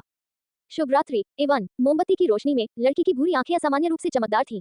एवन पूरी रात बेचैनी से सोता रहा। उसे कई सपने आते रहे। सबसे पहले उसने सपना देखा कि वह 12 साल पहले गॉड्रिक्स हॉलो में वापस आ गया था, उस अंधेरी खामोश रात में, और असहाय होकर वोल्डेमॉर्ट को हैरी के माता-पिता की हत्या करते हुए देख रहा था। वह उनकी मदद करना चाहता था, लेकिन उसके पास कोई चारा नहीं था। तभी उसे गिन्नी का सपना आया। लड़की उसके सामने कमजोर होकर गिर पड़ी। उसका शरीर लाश की तरह ठंडा पड़ गया था। एक युवा वोल्डेमॉर्ट टॉम रिडल उसके बगल में खड़ा था। उसके चेहरे पर उपहास और विजय के भाव थे। वह अपनी छोटी-मोटी चालों का मजाक उड़ा रहा था क्योंकि वे निरंकुश सत्ता के सामने बिल्कुल बेकार थीं। एवन ने अपनी छड़ी निकालने की कोशिश की, लेकिन टॉम रिडल ने उसे तुरंत गिरा दिया। अगले ही पल एक हरी रोशनी उसकी ओर चमकी और वह बिस्तर पर सीधा खड़ा हो गया। सपने से जागने पर एवन पसीने से भीग गया था। बाहर आसमान में अभी अभी उजाला होने लगा था। वह हाँफने लगा और वापस लेट गया। उसे एहसास हुआ कि वह कितना कमजोर हो गया है। वोल्डेमॉर्ट के आगे कुछ भी नहीं। सौभाग्य से उसके पास अभी भी समय था, और उससे भी ज्यादा सौभाग्य की बात यह थी कि उनके साथ डंबलडोर था, वो एकमात्र जादूगर जिससे वोल्डेमॉर्ट डरता था। एवन धीरे धीरे शांत हो गया। अपनी ताकत बढ़ाने के लिए उसे धीरे धीरे कदम उठाने की जरूरत थी। वह सिर्फ उन्नत जादू सीखकर रातों रात वोल्डेमॉर्ट या डंबलडोर जितना शक्तिशाली नहीं बन सकता था। उसकी पहली प्राथमिकता ये पता लगाना था कि बेसिलिस्क को कैसे हराया जाए और उस डायरी से कैसे निपटा जाए। लगता है बेसिलिस्क मुर्गे की बांग से डरता है, क्या मुझे? जैसे ही एवन विचारों में खोया था, उसे अचानक कमरे के कोने से सरसराहट की आवाज सुनाई दी। कोई अंदर घुस आया था। लुमोस। एवन ने बेडसाइड टेबल से अपनी छड़ी छीन ली और सावधानी से आगे देखा। ये हरे भूरे रंग की त्वचा वाला एक जीव था, जिसने एक गंदा तकिया कवर ओढ़ा हुआ था, एक घरेलू योगिनी। ये कमरा साफ कर रहा था। एवन की छड़ी की रोशनी ने इसे बुरी तरह चौंका दिया। ये 3 सेकंड तक जड़वत खड़ा रहा। इसकी दयनीय रूप से बड़ी बड़ी आंखें चौड़ी हो गईं, फिर एक दबी हुई चीख निकली और हवा में गायब हो गया। पास के 4 पोस्ट बिस्तर पर कॉलिन करवट बदल कर सोता रहा। हालांकि एवन फिर से सो नहीं सका। उसने आह भरी। उसके विचार वोल्डेमॉर्ट की ओर लौट गए। शायद वोल्डेमॉर्ट की नजरों में वह भी उस घरेलू योगिनी जितना ही तुच्छ था। ये भावना बेचैन करने वाली थी, इसलिए एवन ने अपने वस्त्र पहने और चुपचाप बिस्तर से बाहर निकल गया। सुबह सुबह हॉगवर्ट्स में असाधारण शांति थी। गलियारों में लगे चित्र सो रहे थे और एक भी प्राणी नजर नहीं आ रहा था। एवन खाली महल से गुजर रहा था और न जाने क्यों अचानक उसे सूर्योदय देखने की इच्छा हुई। एवन ने सांस रोकी और सीधे सीढ़ियों से ऊपर चला गया। ये महल की सबसे ऊंची जगह थी, एक ऐसी जगह जहां वह पहले कभी नहीं गया था। आखिरी सीढ़ी पर पहुंचकर एवन ने एक बड़ा गोलाकार कमरा देखा जिसकी दीवारों में नीले और कांसे के रेशम से सजी खूबसूरत मेहराबदार खिड़कियां थीं। ठीक सामने एक पुराना चिकना लकड़ी का तख्ता था जिस पर प्रश्न पूछने के लिए कांसे के आकार का एक गरुड़नुमा दस्तक पट्टी रखी थी। वह रेवेनक्लॉ कॉमन रूम का प्रवेश द्वार था। एवन उसके पास नहीं गया। वह बाईं ओर की खिड़की से निकली बालकनी की ओर चला गया, जहां से वह महल के बाहर का खूबसूरत नजारा देख सकता था। अगले ही पल एवन ने देखा कि कोई उससे पहले वहां आ गया था। हल्की हवा चल रही थी और सुबह का सूरज धीरे धीरे क्षितिज से निशित वन के किनारे पर उग रहा था। सुनहरी धूप में नहाते हुए एवन ने बालकनी के किनारे एक खूबसूरत गोरी लड़की को बैठे देखा। उस लड़की में एक अवर्णनीय अलौकिक गुण था, मानो कोई परी धरती पर उतर आई हो। गुड मॉर्निंग एवन, लूना ने मुड़कर शांति से कहा, मानो उसे उम्मीद थी कि वह वहां होगा। गुड मॉर्निंग लूना, एवन ने राहत की सांस ली और उसके पास बैठ गया। तुम यहाँ क्या कर रही हो? मैं रेक्सपर्ट्स को खोजने के बारे में एक लेख लिख रहा हूँ, इसे आपके अखबार में प्रस्तुत करने की तैयारी कर रहा हूँ। एवन को समझ नहीं आ रहा था कि क्या जवाब दे। तार्किक रूप से उसे खुश होना चाहिए था कि कोई लेख लिख रहा है, लेकिन रेक्सपर्ट्स कैसे ढूंढे वाली विषय वस्तु के विचार ने उसे कोई खुशी महसूस नहीं होने दी। सुबह के समय प्रेरणा अक्सर सबसे आसानी से मिल जाती है। लूना ने अपना चर्मपत्र एक तरफ रख दिया और अपनी धुंधली उभरी हुई आंखों से एवन को देखा। क्या तुम भी प्रेरणा के लिए यहाँ आए हो? नहीं, ऐसा लग रहा है जैसे तुम्हारे मन में कुछ चल रहा है। ओह हाँ, एवन हिचकिचाया, फिर बोला, मैं बस इस बात पर विलाप कर रहा हूँ कि क्रूर वास्तविकता के सामने मानव शक्ति कितनी महत्वहीन है और कैसे सब कुछ जानते हुए भी कोई कुछ नहीं बदल सकता। एवन ने स्पष्टता से कहा। उसे यकीन नहीं था कि लूना समझ पाएगी या नहीं। वे कुछ देर तक चुपचाप एक दूसरे को देखते रहे, फिर लूना अपनी अनोखी स्वप्निल आवाज में बोली, शक्ति निरपेक्ष नहीं होती। अपनी कायरता और तुच्छता का सामना कर पाना भी साहस का ही एक रूप है ना? हाँ, एवन ने सिर हिलाया, साहस ही सबसे जरूरी चीज थी। हालांकि शक्ति और साहस की तुलना में मैं बुद्धि में अधिक विश्वास रखती हूँ, लूना ने गाते हुए स्वर में कहा। असीमित बुद्धि ही मनुष्य का सबसे बड़ा खजाना है। ये दूसरी बार था जब एवन ने लूना को ये कहते सुना था। कल जब वह वापस गया था तो उसने इसे खास तौर पर देखा था। ये रोवेना रेवेनक्लो के मरने से पहले के आखिरी शब्द थे और सदियों से यही बात चली आ रही थी। शायद यह एक प्रसिद्ध उद्धरण था, लेकिन एवन को नहीं पता था कि वोल्डेमॉर्ट को हराने में इससे क्या मदद मिल सकती है। मेरी माँ ने एक बार मुझसे कहा था कि जीवन की राह पर चलने से पहले सही दिशा चुनना जरूरी है। फिर चाहे कितना भी संदेह और विरोध क्यों न हो, हमें दृढ़ता से आगे बढ़ना चाहिए, अपने विश्वासों पर अडिग रहना चाहिए, कठिनाइयों से निडर होकर, सूर्य की ओर मुंह करके और अपना प्रकाश स्वयं फैलाते हुए। विशाल हॉगवर्ट्स टॉवर पर लूना की आवाज उनके बगल में बादलों की तरह तैर रही थी, जिससे एवन को एक क्षण के लिए भटकाव का एहसास हुआ। दिशा, फिर उसने सहजता से पूछा, तुम्हारी माँ? हाँ, लूना ने सरलता से कहा। वह एक बेहतरीन जादूगरनी थी जिसे प्रयोग करना बहुत पसंद था। एक दिन उसका जादू उल्टा पड़ गया और वह मर गई। मैं तब 9 साल की थी। मुझे माफ करना लूना। कोई बात नहीं एवन, लूना बिना रुके बोली। आखिरकार मैं उनसे मिल तो पाई। हालांकि कभी कभी बुरा लगता है, पर मेरे पापा तो मेरे साथ हैं। कहने का मतलब है तुम अकेले नहीं हो। अगर तुम्हें कोई परेशानी हो तो तुम हमें बता सकते हो, हम मिलकर उसका समाधान निकाल लेंगे। आप सही कह रहे हैं, मैं अकेला नहीं हूँ। एवन ने सिर हिलाया, मानो उसे कोई गहरी बात समझ आ गई हो। वास्तव में जब से उसे एहसास हुआ कि वह हैरी पॉटर की जादुई दुनिया में स्थानांतरित हो गया है, तब से एवन को हमेशा गहरी चिंता महसूस होती रही है। वह लगातार वोल्डेमॉर्ट के खिलाफ खुद को अकेला मानता रहा है, दूसरों के अस्तित्व को नजरअंदाज करता रहा है। लूना की बातें सुनकर उसे हैरी, रॉन, हरमियोन और बाकी सब याद आ गए। मूल कहानी में हैरी ने सबकी मदद से अंततः शक्तिशाली वोल्डेमॉर्ट को हरा दिया था। हालांकि इसकी बड़ी कीमत चुकानी पड़ी, फिर भी अंततः उनकी जीत हुई। अब जब वह यहाँ है तो वह निश्चित रूप से उन दुखद घटनाओं को होने से रोक सकता है। अपने दोस्तों पर भरोसा रखो। हो सकता है कि वे कोई जबरदस्त काम न कर पाएं, लेकिन वे कई साधारण, लगभग नगण्य, फिर भी जरूरी बारीकियां जरूर गिनेंगे। लूना की आवाज सही समय पर आई। हेल्गा हफलपफ का मशहूर कथन। मुझे लगता है कि उनकी बात बहुत सही थी। कभी कभी मुझे लगता है कि शायद सबको हफलपफ में ही वर्गीकृत कर देना चाहिए। चारों संस्थापकों में से वह सबसे समझदार लगती हैं। धन्यवाद लूना, एवन को बहुत अच्छा महसूस हुआ। आपका स्वागत है। क्या आप मेरे साथ रेवेनक्लो कॉमन रूम में आना चाहेंगे? लूना खड़ी हो गई। हम साथ में द क्विबलर पढ़ सकते हैं। यह मेरे पिताजी की पत्रिका है और इससे आपको कुछ प्रेरणा मिल सकती है। अरे नहीं शुक्रिया, मुझे थोड़ी भूख लगी है और मैं नीचे जाकर पुडिंग खाना चाहता हूँ। एवन ने सिर हिलाया। हालांकि वह लूना का बहुत आभारी था और रेवेनक्लो कॉमन रूम में उसकी बहुत दिलचस्पी थी, फिर भी वह द क्विबलर पढ़ना नहीं चाहता था। 8 हाउस 7:57 PM ओट। जब वह ग्रेगरी प्रतिमा के पीछे के गुप्त मार्ग से बाहर निकला तो उसने देखा कि सभी ग्रिफिंडर और स्लिथेरिन क्विडिच खिलाड़ी महल के सामने क्विडिच पिच पर एकत्रित थे और ऐसा प्रतीत हो रहा था कि वे किसी विवाद में उलझे हुए थे। भीड़ के बीच में ड्रेको माल्फॉय ने हरमाइन से कुछ बुरा कहा था। फ्रेड और जॉर्ज उस पर झपटने ही वाले थे कि रॉन ने गुस्से से अपनी टूटी हुई 2 टुकड़ों वाली छड़ी माल्फॉय की ओर तान दी। तुम्हें इसकी कीमत चुकानी पड़ेगी माल्फॉय, रॉन जोर से चिल्लाया। अगले ही पल पूरे मैदान में एक बड़ा विस्फोट हुआ और छड़ी के पीछे से एक हरे रंग की रोशनी निकली जो रॉन के पेट में लगी, जिससे वह कुछ कदम पीछे हट गया और जमीन पर गिर गया। रॉन, रॉन, क्या तुम ठीक हो? हरमाइन चीखी। रॉन ने जवाब देने के लिए मुंह खोला, लेकिन मुंह से एक शब्द भी नहीं निकला। इसके बजाय उसने एक जोरदार डकार ली और उसके मुंह से कई घूंट उसकी जान पर गिर पड़े। स्लिथेरिन टीम के सभी सदस्य हंसी से लोटपोट हो गए थे। उनका कप्तान फ्लिंट इतनी जोर से हंस रहा था कि वह सीधा खड़ा भी नहीं हो पा रहा था, अपनी झाड़ू का सहारा लिए हुए था। माल्फॉय चारों पैरों पर खड़ा था और दोनों मुट्ठियों से जमीन पर जोर जोर से वार कर रहा था। ग्रिफिंडर टीम के सदस्य रॉन के चारों ओर इकट्ठा हो गए, जो लगातार चमकदार बड़े बड़े स्लग उगल रहा था और ऐसा लग रहा था कि कोई भी उसे छूना नहीं चाहता था। एवन जल्दी से भीड़ को चीरता हुआ आगे बढ़ा। कॉलिन ने उसे देखा और खुश होकर बोला, एवन तुम वापस आ गए। रॉन को देखो, उसे अपने ही जादू का असर हुआ है। हैरी तुम उसे ठीक कर सकते हो, है ना? उसने उत्साह से अपना कैमरा उठाया और तेजी से शटर दबाया। एवन ने अपनी छड़ी निकाली और रॉन पर फाइनाइट इनकेंटेटम का जादू किया, लेकिन जादू का कोई असर नहीं हुआ और रॉन ने स्लग का एक नया बैच उगल दिया। आहा, एक और बदबूदार छोटा ग्रिफिंडर मडब्लिड। माल्फॉय ने तिरस्कार भरी नजरों से एवन को देखा, जो अपनी छड़ी पकड़े हुए था। अपने दयनीय जादू को देखो, ये बिल्कुल बेकार है। क्या ऐसा है माल्फॉय? एवन ने माल्फॉय को ठंडेपन से देखा और उसकी छड़ी की नोक से एक साफ तेज लाल रोशनी निकली। तुरंत ही एवन के इम्पीडमेंट जिंक्स द्वारा माल्फॉय को उड़ा दिया गया। धिक्कार है, तुम्हारी हिम्मत कैसे हुई? उनके चेहरों की मुस्कान धीरे धीरे गायब हो गई और स्लिथेरिन के छात्रों ने एवन को ठंडी निगाहों से देखा। कई बड़े छात्रों ने जल्दी से अपनी छड़ियां निकाल ली। ज्यादा से ज्यादा स्लिथेरिन अपनी छड़ियां एवन की ओर तान रहे थे, जबकि हैरी, रॉन, हरमियोन और ग्रिफिंडर के दूसरे छात्र एवन के पास खड़े होकर अपनी छड़ियां निकालकर विरोधी पक्ष को घूर रहे थे। हर कोई तनावपूर्ण गतिरोध में खड़ा था, छड़ियां ऊपर उठाए हुए, माहौल बेहद तनावपूर्ण था। तुम लानत मडब्लड, मैं तुम्हें मार डालूंगा। माल्फॉय अपने पैरों पर खड़ा हुआ, अपनी छड़ी एवन की ओर तान दी और चिल्लाया, ट्रिप चिंक्स। यह एक संकेत लगा और ग्रिफिंडर और स्लीथेरिन दोनों ने अपनी नसें पूरी तरह खींच ली, जोर जोर से अपने मंत्र पढ़े। पल भर में पूरा क्विडिच मैदान मानो मुक्त हो गया। जो छात्र स्टैंड में बैठकर हंगामा देख रहे थे, वे क्विडिच पिच पर दौड़ पड़े, जिससे पहले से ही अस्त व्यस्त माहौल और भी अराजक हो गया। कुछ हफलपफ छात्रों ने ये देखकर कि माहौल गड़बड़ा गया है, एक दूसरे को देखा और फिर मुड़कर महल की ओर दौड़ पड़े। मैदान के केंद्र में एवन स्लीथेरिन के हमलों का मुख्य लक्ष्य था। 3 भयानक श्रापों से बेढंगे ढंग से बचने के बाद उसे एहसास हुआ कि उसकी जादू टोना करने की गति बहुत धीमी हो गई है, लेकिन इससे वह अपना हमला जारी रखने से नहीं रुका। एवन ने ज़ोको की जोक शॉप से मिले सारे डंक बॉम्ब फेंक दिए। ये वाकई एक शक्तिशाली हथियार था। काले डंक बॉम्ब हवा में खूबसूरत चापों में उड़ते हुए स्लीथेरिनों पर सटीक निशाना साधते हुए उनके जादू को तोड़ रहे थे। स्लीथेरिनों की चीखों के साथ एक दुर्गंध लगातार हवा में फैल रही थी। माल्फॉय एक विशेष लक्ष्य था, वह अब सिर से पैर तक गोबर से ढका हुआ था। शाबाश एवन, फ्रेड और जॉर्ज ने खुशी में ताली बजाई। एवन को ज्यादा देर तक खुशी नहीं मिली, क्योंकि अधिकाधिक छात्रों ने छड़ी का उपयोग करना छोड़ दिया और निकटतम शत्रु पर सबसे आदिम तरीकों से हमला करना शुरू कर दिया। इस समय दुर्गंध से भरे हुए बलिष्ठ स्लीथेरिन छात्रों को एक अलग लाभ प्राप्त था, क्योंकि कोई भी उनके पास जाने को तैयार नहीं था, जिसके कारण ग्रिफिंडर ने पहल खो दी। लापरवाही से एवन को माल्फॉय के रूममेट और स्लीथेरिन के दूसरे साल के घमंडी छात्र ब्लेज सबीनी ने ठोकर मार दी। दोनों जमीन पर लौटने लगे, कुश्ती करने लगे और एवन का होंठ फट गया, जिससे खून बहने लगा। हालांकि एवन ने दूसरे पक्ष को आसानी से नहीं छोड़ा। उसने जबीनी पर कई जोरदार घूंसे बरसाए और जैसे ही वह उसे पूरी तरह से खत्म करने वाला था, एक बड़े हाथ ने अचानक दोनों को अलग कर दिया। एवन ने आश्चर्य से ऊपर देखा और देखा कि हैग्रिड उसे उठा रहा है। हे भगवान, आप क्या कर रहे हैं? हैग्रिड के चेहरे पर अत्यंत आश्चर्य था।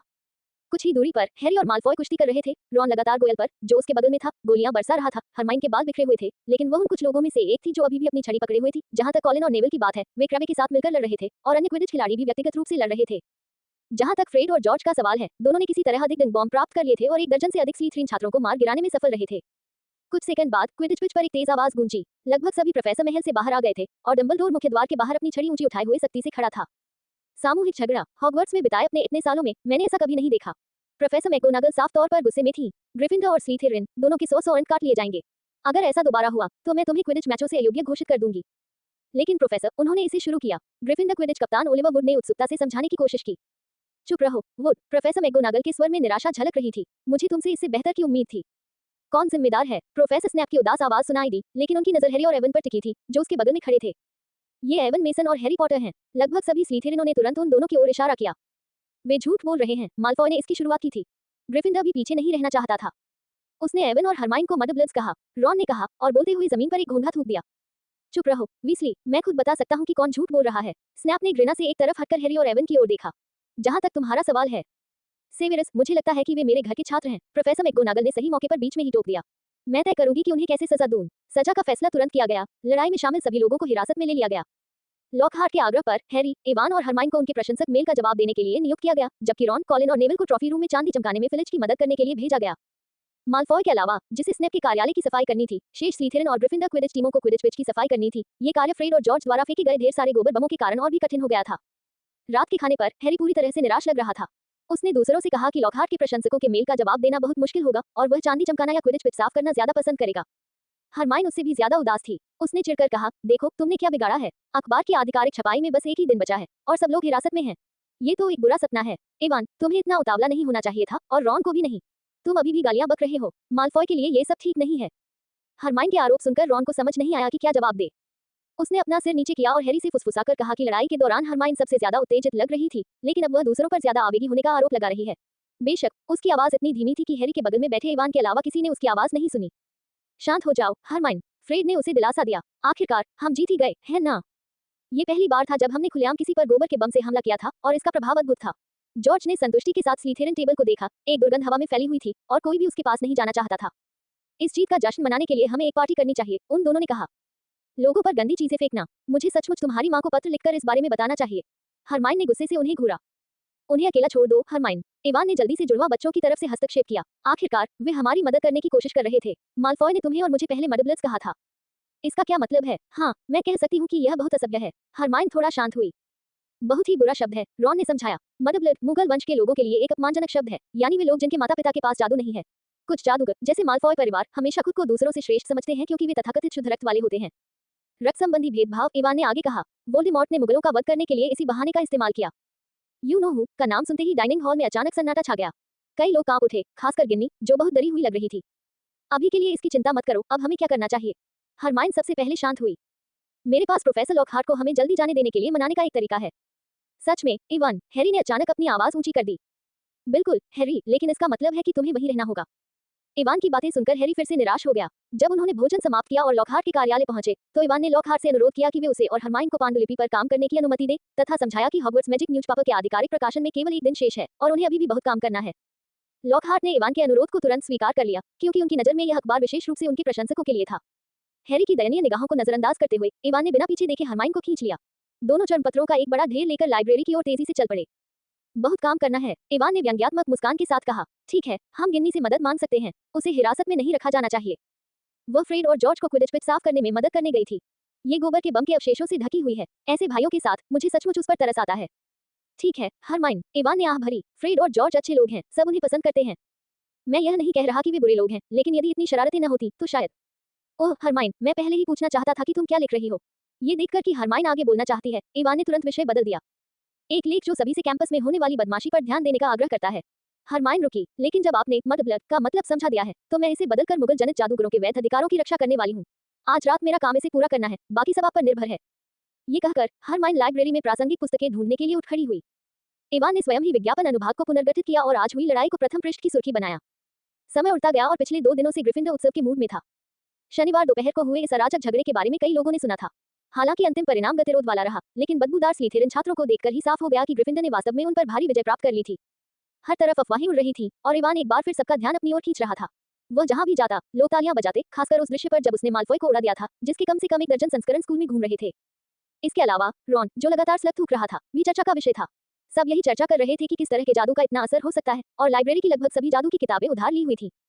वास्तव में स्लिथेरिन के अलावा अन्य 3 सदनों के छात्रों को इस बात का अफसोस था कि वे उस शानदार दृश्य को प्रत्यक्ष रूप से नहीं देख पाए। परिणाम स्वरूप सभी लोग हॉगवर्ट्स मैजिक न्यूज़पेपर के पहले अंक का बेसब्री से इंतजार कर रहे थे, क्योंकि ऐसी अफवाहें थी कि अखबार में युद्ध की शुरुआत और अंत के साथ साथ रॉन द्वारा इस्तेमाल किए गए मंत्र का भी विवरण होगा। सोमवार की सुबह इवान और बाकी लोग जल्दी उठ गए। वे नए छपे हुए अखबार लेकर ग्रेट हॉल के प्रवेश द्वार पर गए और मिलने वाले हर व्यक्ति को बांट दिए। पूर्व निर्धारित रणनीति के अनुसार हॉगवर्ट्स मैजिक न्यूज़पेपर का यह अंक पूरी तरह से मुफ्त था, जिसमें सभी कर्मचारियों, लेखकों और सदस्यता विधियों के नाम शामिल थे। फ्रेड और जॉर्ज ने एक गीत भी तैयार किया, लेकिन वह बहुत ही घटिया था और नाश्ते पर आए प्रोफेसर मैकगोनागल ने उसे सख्ती से रोक दिया। हालांकि इससे सभी का उत्साह कम नहीं हुआ और स्लिथेरिन के सार्वजनिक बहिष्कार के अलावा अन्य लोगों ने भी तुरंत अखबार हथिया लिए। ग्रेट हॉल के अंदर हर कोई अखबार पलट रहा था या उसकी विषय वस्तु पर चर्चा कर रहा था। स्लिथेरिन टेबल को छोड़कर वे आसपास के माहौल से बिल्कुल बेमेल थे। कोई भी कुछ नहीं बोल रहा था और सब उदास चेहरों के साथ नाश्ता कर रहे थे, मानो किसी गंभीर अंतिम संस्कार में शामिल हो रहे हों। माहौल इतना उदास था कि सिहरन सी दौड़ जाती थी। क्योंकि उसे पहले से ही अंदाजा था कि ऐसा ही होगा, इवान ने अखबार छापते समय इन बातों को शामिल नहीं किया। वह 1 दर्जन मोटे अखबार लेकर शिक्षकों की मेज पर गया और हर प्रोफेसर को एक अखबार थमा दिया। डम्बलडोर ने इसे खुशी से स्वीकार कर लिया। प्रोफेसर मैकगोनागल ने अपने होंठ भींच लिए, लेकिन इवान पर बहुत गर्व महसूस कर रही थी, और प्रोफेसर फ्लिटविक और स्प्राउट भी अखबार लेते समय मुस्कुराए। जहां तक लॉकहार्ट का सवाल है, तो उन्होंने तुरंत अखबार के अंत में पलटकर अपनी तस्वीर को देखकर हंसना शुरू कर दिया, और यहाँ तक कि इवान से कुछ और प्रतियां भी मांगी। सबसे ज्यादा परेशान करने वाला स्नैप था। उसका चेहरा उदास था और वह इवान को घूर रहा था, मानो उसे नजरअंदाज करना चाहता हो, बिल्कुल स्लिथेरिन के छात्रों की तरह। अभूतपूर्व सफलता, इवान, ये फ्रेड और जॉर्ज का अखबार के बारे में मूल्यांकन था। अब हॉगवर्ट्स मैजिक न्यूज़पेपर पूरे स्कूल में सबसे लोकप्रिय चीज बन गई और सभी छात्र इसकी विषय वस्तु पर चर्चा कर रहे थे। क्विडिच पिच पर ग्रिफिंडर और स्लिथेरिन के बीच हुए झगड़े के बारे में पहले पन्ने पर छपे लेख ने सभी की जिज्ञासा को पूरी तरह से शांत कर दिया। खासकर इसलिए क्योंकि कॉलिन ने कुछ खूबसूरत तस्वीरें खींची जिनमें इवान का खूबसूरत रूप साफ दिखाई दे रहा था। अपने आकर्षक रूप, असाधारण ताकत और अखबार के आयोजक होने के कारण इवान की लोकप्रियता हैरी से लगभग आगे निकल गई थी, जिससे वह पूरे स्कूल में सबसे प्रसिद्ध छात्र बन गया था और सभी मूल्यांकन सकारात्मक थे। कुछ लड़कियां तो उसे प्रेम पत्र लिखने के लिए भी तैयार थीं। जनमत को नियंत्रित करने का यही फायदा था। इवान द्वारा व्यक्तिगत रूप से लिखे गए समाचार लेखों में लड़ाई शुरू होने के लिए मुख्य रूप से स्लिथेरिन को जिम्मेदार ठहराया गया था। बेशक ये भी सच था, अब हर कोई माल्फॉय की तीखी निंदा कर रहा था, जिससे वह और भी शांत हो गया। वह बस दूर से इवान और हैरी को गुस्से से घूर रहा था, कोई परेशानी खड़ी करने के इरादे से नहीं। इसके अलावा हरमाइन के कमेंट्री लेख उम्मीद से ज्यादा बुरे नहीं लगे। बेशक ज्यादातर सामान्य युवा जादूगर ऐसी चीजें नहीं पढ़ते, लेकिन दोपहर के भोजन के समय इवान ने देखा कि कुछ प्रोफेसर उन लेखों की विषय वस्तु को ध्यान से पढ़ रहे थे। स्कूल के गुप्त मार्गों, क्विडिच और जादुई जीवों से परिचय कराने वाले खंड छोटे छात्रों के बीच अप्रत्याशित रूप से लोकप्रिय थे। हालांकि किताबों के मूल पाठ का एक बड़ा हिस्सा नकल किया गया था, फिर भी कई युवा जादूगर उन विशिष्ट पुस्तकों को नहीं पढ़ते थे। दरअसल उनका मानना था कि ये चीजें उनके लिए स्कूली जीवन में जल्दी घुलने मिलने में बहुत मददगार साबित हुई, और जुड़वा बच्चों द्वारा बनाए गए शब्दों के खेल और चुटकुले कई बड़े छात्रों के लिए समय बिताने का सबसे अच्छा विकल्प बन गए। जहां तक लूना के लेख क्रिम्पलहॉर्न स्नोकैक्स कैसे खोजे का प्रश्न है, तो ऐसा प्रतीत होता है कि उसके अलावा किसी ने भी इस पर अधिक ध्यान नहीं दिया। हालांकि लूना ने फिर भी खुशी खुशी इवान को द क्विबलर का एक हालिया अंक सौंप दिया और कहा कि उसके पिता क्रिम्पलहॉर्न स्नोकैक्स और ब्लिबरिंग हमडिंगल्स पर शोध निष्कर्षों को संयुक्त रूप से प्रकाशित करने के लिए उनके साथ गहन सहयोग करने को तैयार हैं। बेशक सबसे अधिक संख्या में और लोकप्रिय पाठक वे थे जिन्हें लॉकहार्ट और उनके उपन्यासों की तस्वीरें पसंद थीं। ये बात खास तौर पर लड़कियों के बीच साफ दिखाई देती थी। हरमाइन इन चीजों को संजोकर रखने की योजना बना रही थी और वह कोई अकेली नहीं थी। कई स्लीथेरिन लड़कियां तो चुपके से हॉगवर्ट्स मैजिक न्यूज़पेपर भी इकट्ठा कर रही थी, जिससे ये किसी गुप्त गतिविधि जैसा लग रहा था। और भी खास बात ये थी कि दोपहर के बाद से लोग इवान से नए अखबार खरीदने लगे और उन्हें अपने माता-पिता को वापस भेजने की सोच रहे थे, जिनमें से ज्यादातर लॉकहार्ट के प्रशंसक भी थे। खरीदारों की संख्या बढ़ती गई, जिससे इवान को पुनर्मुद्रण पर विचार करना पड़ा। रात के खाने के समय तक आखिरकार किसी की नजर इवान द्वारा हैरी की मां लिली पॉटर के बारे में लिखी गई कहानी पर पड़ी। विस्तृत विवरण ने सभी को 12 साल पहले गॉड्रिक्स हॉलो में उस युद्ध में, जिसने आज की जादुई दुनिया को आकार दिया था, पहुंचा दिया। हाल के जादुई इतिहास की सबसे प्रसिद्ध घटना के रूप में सभी युवा जादूगरों को पता था कि वोल्डेमॉर्ट की हार कैसे हुई, क्योंकि उसे हराने वाला व्यक्ति उनके बीच बैठा था। हालांकि कोई भी विवरण नहीं जानता था, खासकर इवान ने जो लिखा था, जो पहले कभी प्रकाशित नहीं हुआ था। कुछ समय के लिए इस कहानी ने लॉकहार्ट के उपन्यासों की जगह ले ली और सबसे अधिक चर्चा का विषय बन गई। आज रात का खाना सामान्य से कहीं ज्यादा लंबा चलने वाला था। हर कोई उस दुखद इतिहास में डूबा हुआ था और सामने रखे खाने की जरा भी इच्छा नहीं थी। स्लीथरिन की मेज के अलावा बाकी 3 सदनों और संकाय की मेजों पर सन्नाटा था और सब लोग नीचे अखबार देख रहे थे। स्लीथरिन अचंभित रह गए, क्योंकि उनके सार्वजनिक बहिष्कार के कारण उन्हें पता ही नहीं था कि दूसरे क्या पढ़ रहे हैं और वे ऊपर जाकर पूछ भी नहीं सकते थे। अंततः अपने प्रीफेक्ट्स के नेतृत्व में वे गंभीर चेहरों के साथ ग्रेट हॉल से बाहर निकले, लेकिन सभी की आंखों में जिज्ञासा स्पष्ट रूप से दिखाई दे रही थी। इवान के होंठ थोड़े ऊपर की ओर मुड़े हुए थे, लग रहा था कि आज रात उसे देर तक काम करना पड़ेगा। इस बिंदु पर स्लीथरिन्स का सार्वजनिक बहिष्कार लगभग एक मृतपत्र बन चुका था। इवान ने यह भी देखा कि स्नैप आज रात अनुपस्थित था, जिससे पता चलता है कि उस लेख का उस पर गहरा प्रभाव पड़ा था। दरअसल अगले हफ्ते तक प्रोफेसर स्नैप उदास ही रहे, हमेशा क्लास के तुरंत बाद कक्षा से निकल जाते और ग्रेट हॉल में खाना भी नहीं खाते थे। इवान के अलावा किसी को पता नहीं था कि वो क्या सोच रहे हैं, और उन्होंने कक्षा में ग्रिफिंडर के छात्रों को परेशान करने से भी परहेज किया, जो वाकई अविश्वसनीय था। ये लेख का एक प्रभाव मात्र था। अब लगभग सभी लोग पहली बार सुन रहे थे कि वोल्डेमॉर्ट की हार के दिन क्या हुआ था। वे जेम्स पॉटर और वोल्डेमॉर्ट के बीच हुए भीषण द्वंद्व से भावुक थे, और फिर लिली पॉटर के अंतिम मात्र प्रेम से भी। जैसा कि लेख में बताया गया था, उसके पास जीने का मौका था, लेकिन हैरी के लिए उसने उसे छोड़ दिया। अंततः प्रेम की शक्ति ने वोल्डेमॉर्ट के जादू को बेअसर कर दिया और जादूगरों की दुनिया एक नए युग में प्रवेश कर गई। 1 घंटे से भी अधिक समय बाद जब इवान और हैरी ग्रेट हॉल से जाने के लिए उठे, तो सभी छात्रों ने स्वतः ही तालियां बजाईं। वे हैरी, उसके माता-पिता और जादूगरों की दुनिया को बचाने वाले नायकों को श्रद्धांजलि दे रहे थे। उस रात ग्रिफिंडर ने एक भव्य समारोह आयोजित किया और हॉगवर्ट्स मैजिक न्यूज़पेपर के सभी कर्मचारी इसमें शामिल हुए। इससे कॉलिन बेहद उत्साहित हो गया, उसे पहले कभी इतना ध्यान नहीं मिला था। हॉगवर्ट्स मैजिक न्यूज़पेपर को अभूतपूर्व सफलता मिली। 700 से ज्यादा मुफ्त प्रतियां बांटने के बाद अखबार की 300 और प्रतियां पुनर्मुद्रित की गईं। इसमें विज्ञापन देने वाले व्यवसायों को भी फायदा हुआ। फ्रेड और जॉर्ज की संशोधित जादुई आतिशबाजी एक ही दिन में पूरी बिक गई और वे नए आतिशबाजी बनाने में जुट गए। और हॉग्समीड के जिन व्यवसायों ने शुरुआत में आधे अधूरे मन से विज्ञापन दिया था, उनके विज्ञापित उत्पादों की बिक्री में 30% की वृद्धि देखी गई। उदाहरण के लिए, कई लोगों ने थरी ब्रूमस्टिक्स पब से उल्लू के जरिए नींबू पानी मंगवाया, जिससे मैडम रोजमेटा को भारी मात्रा में नींबू जमा करने पड़े और उन्हें इस बात का बहुत पछतावा हुआ कि उन्होंने इवान को बटरबियर क्यों नहीं दी। एक और उदाहरण, इवान द्वारा अखबार में पुरजोर सिफारिश की गई कॉकरोच क्लस्टर्स हॉगवर्ट्स के नए छात्रों के बीच तुरंत सबसे लोकप्रिय कैंडी बन गई। इससे हनी ड्यूक स्वीट शॉप के श्रीमान और श्रीमती फ्लूम बहुत प्रसन्न हुए, क्योंकि कॉकरोच क्लस्टर किसी भी तरह से लोकप्रिय कैंडी नहीं थी। बेशक जब नए छात्रों ने ये चीजें खरीदी और पाया कि कैंडी वास्तव में जीवित तिलचट्टों की तरह दिखती है, तो घृणा के कारण उनमें से कई ने तुरंत अपनी भूख खो दी और इस प्रकार इवान को भयानक उपनाम तिलचट्टा हत्यारा मिला।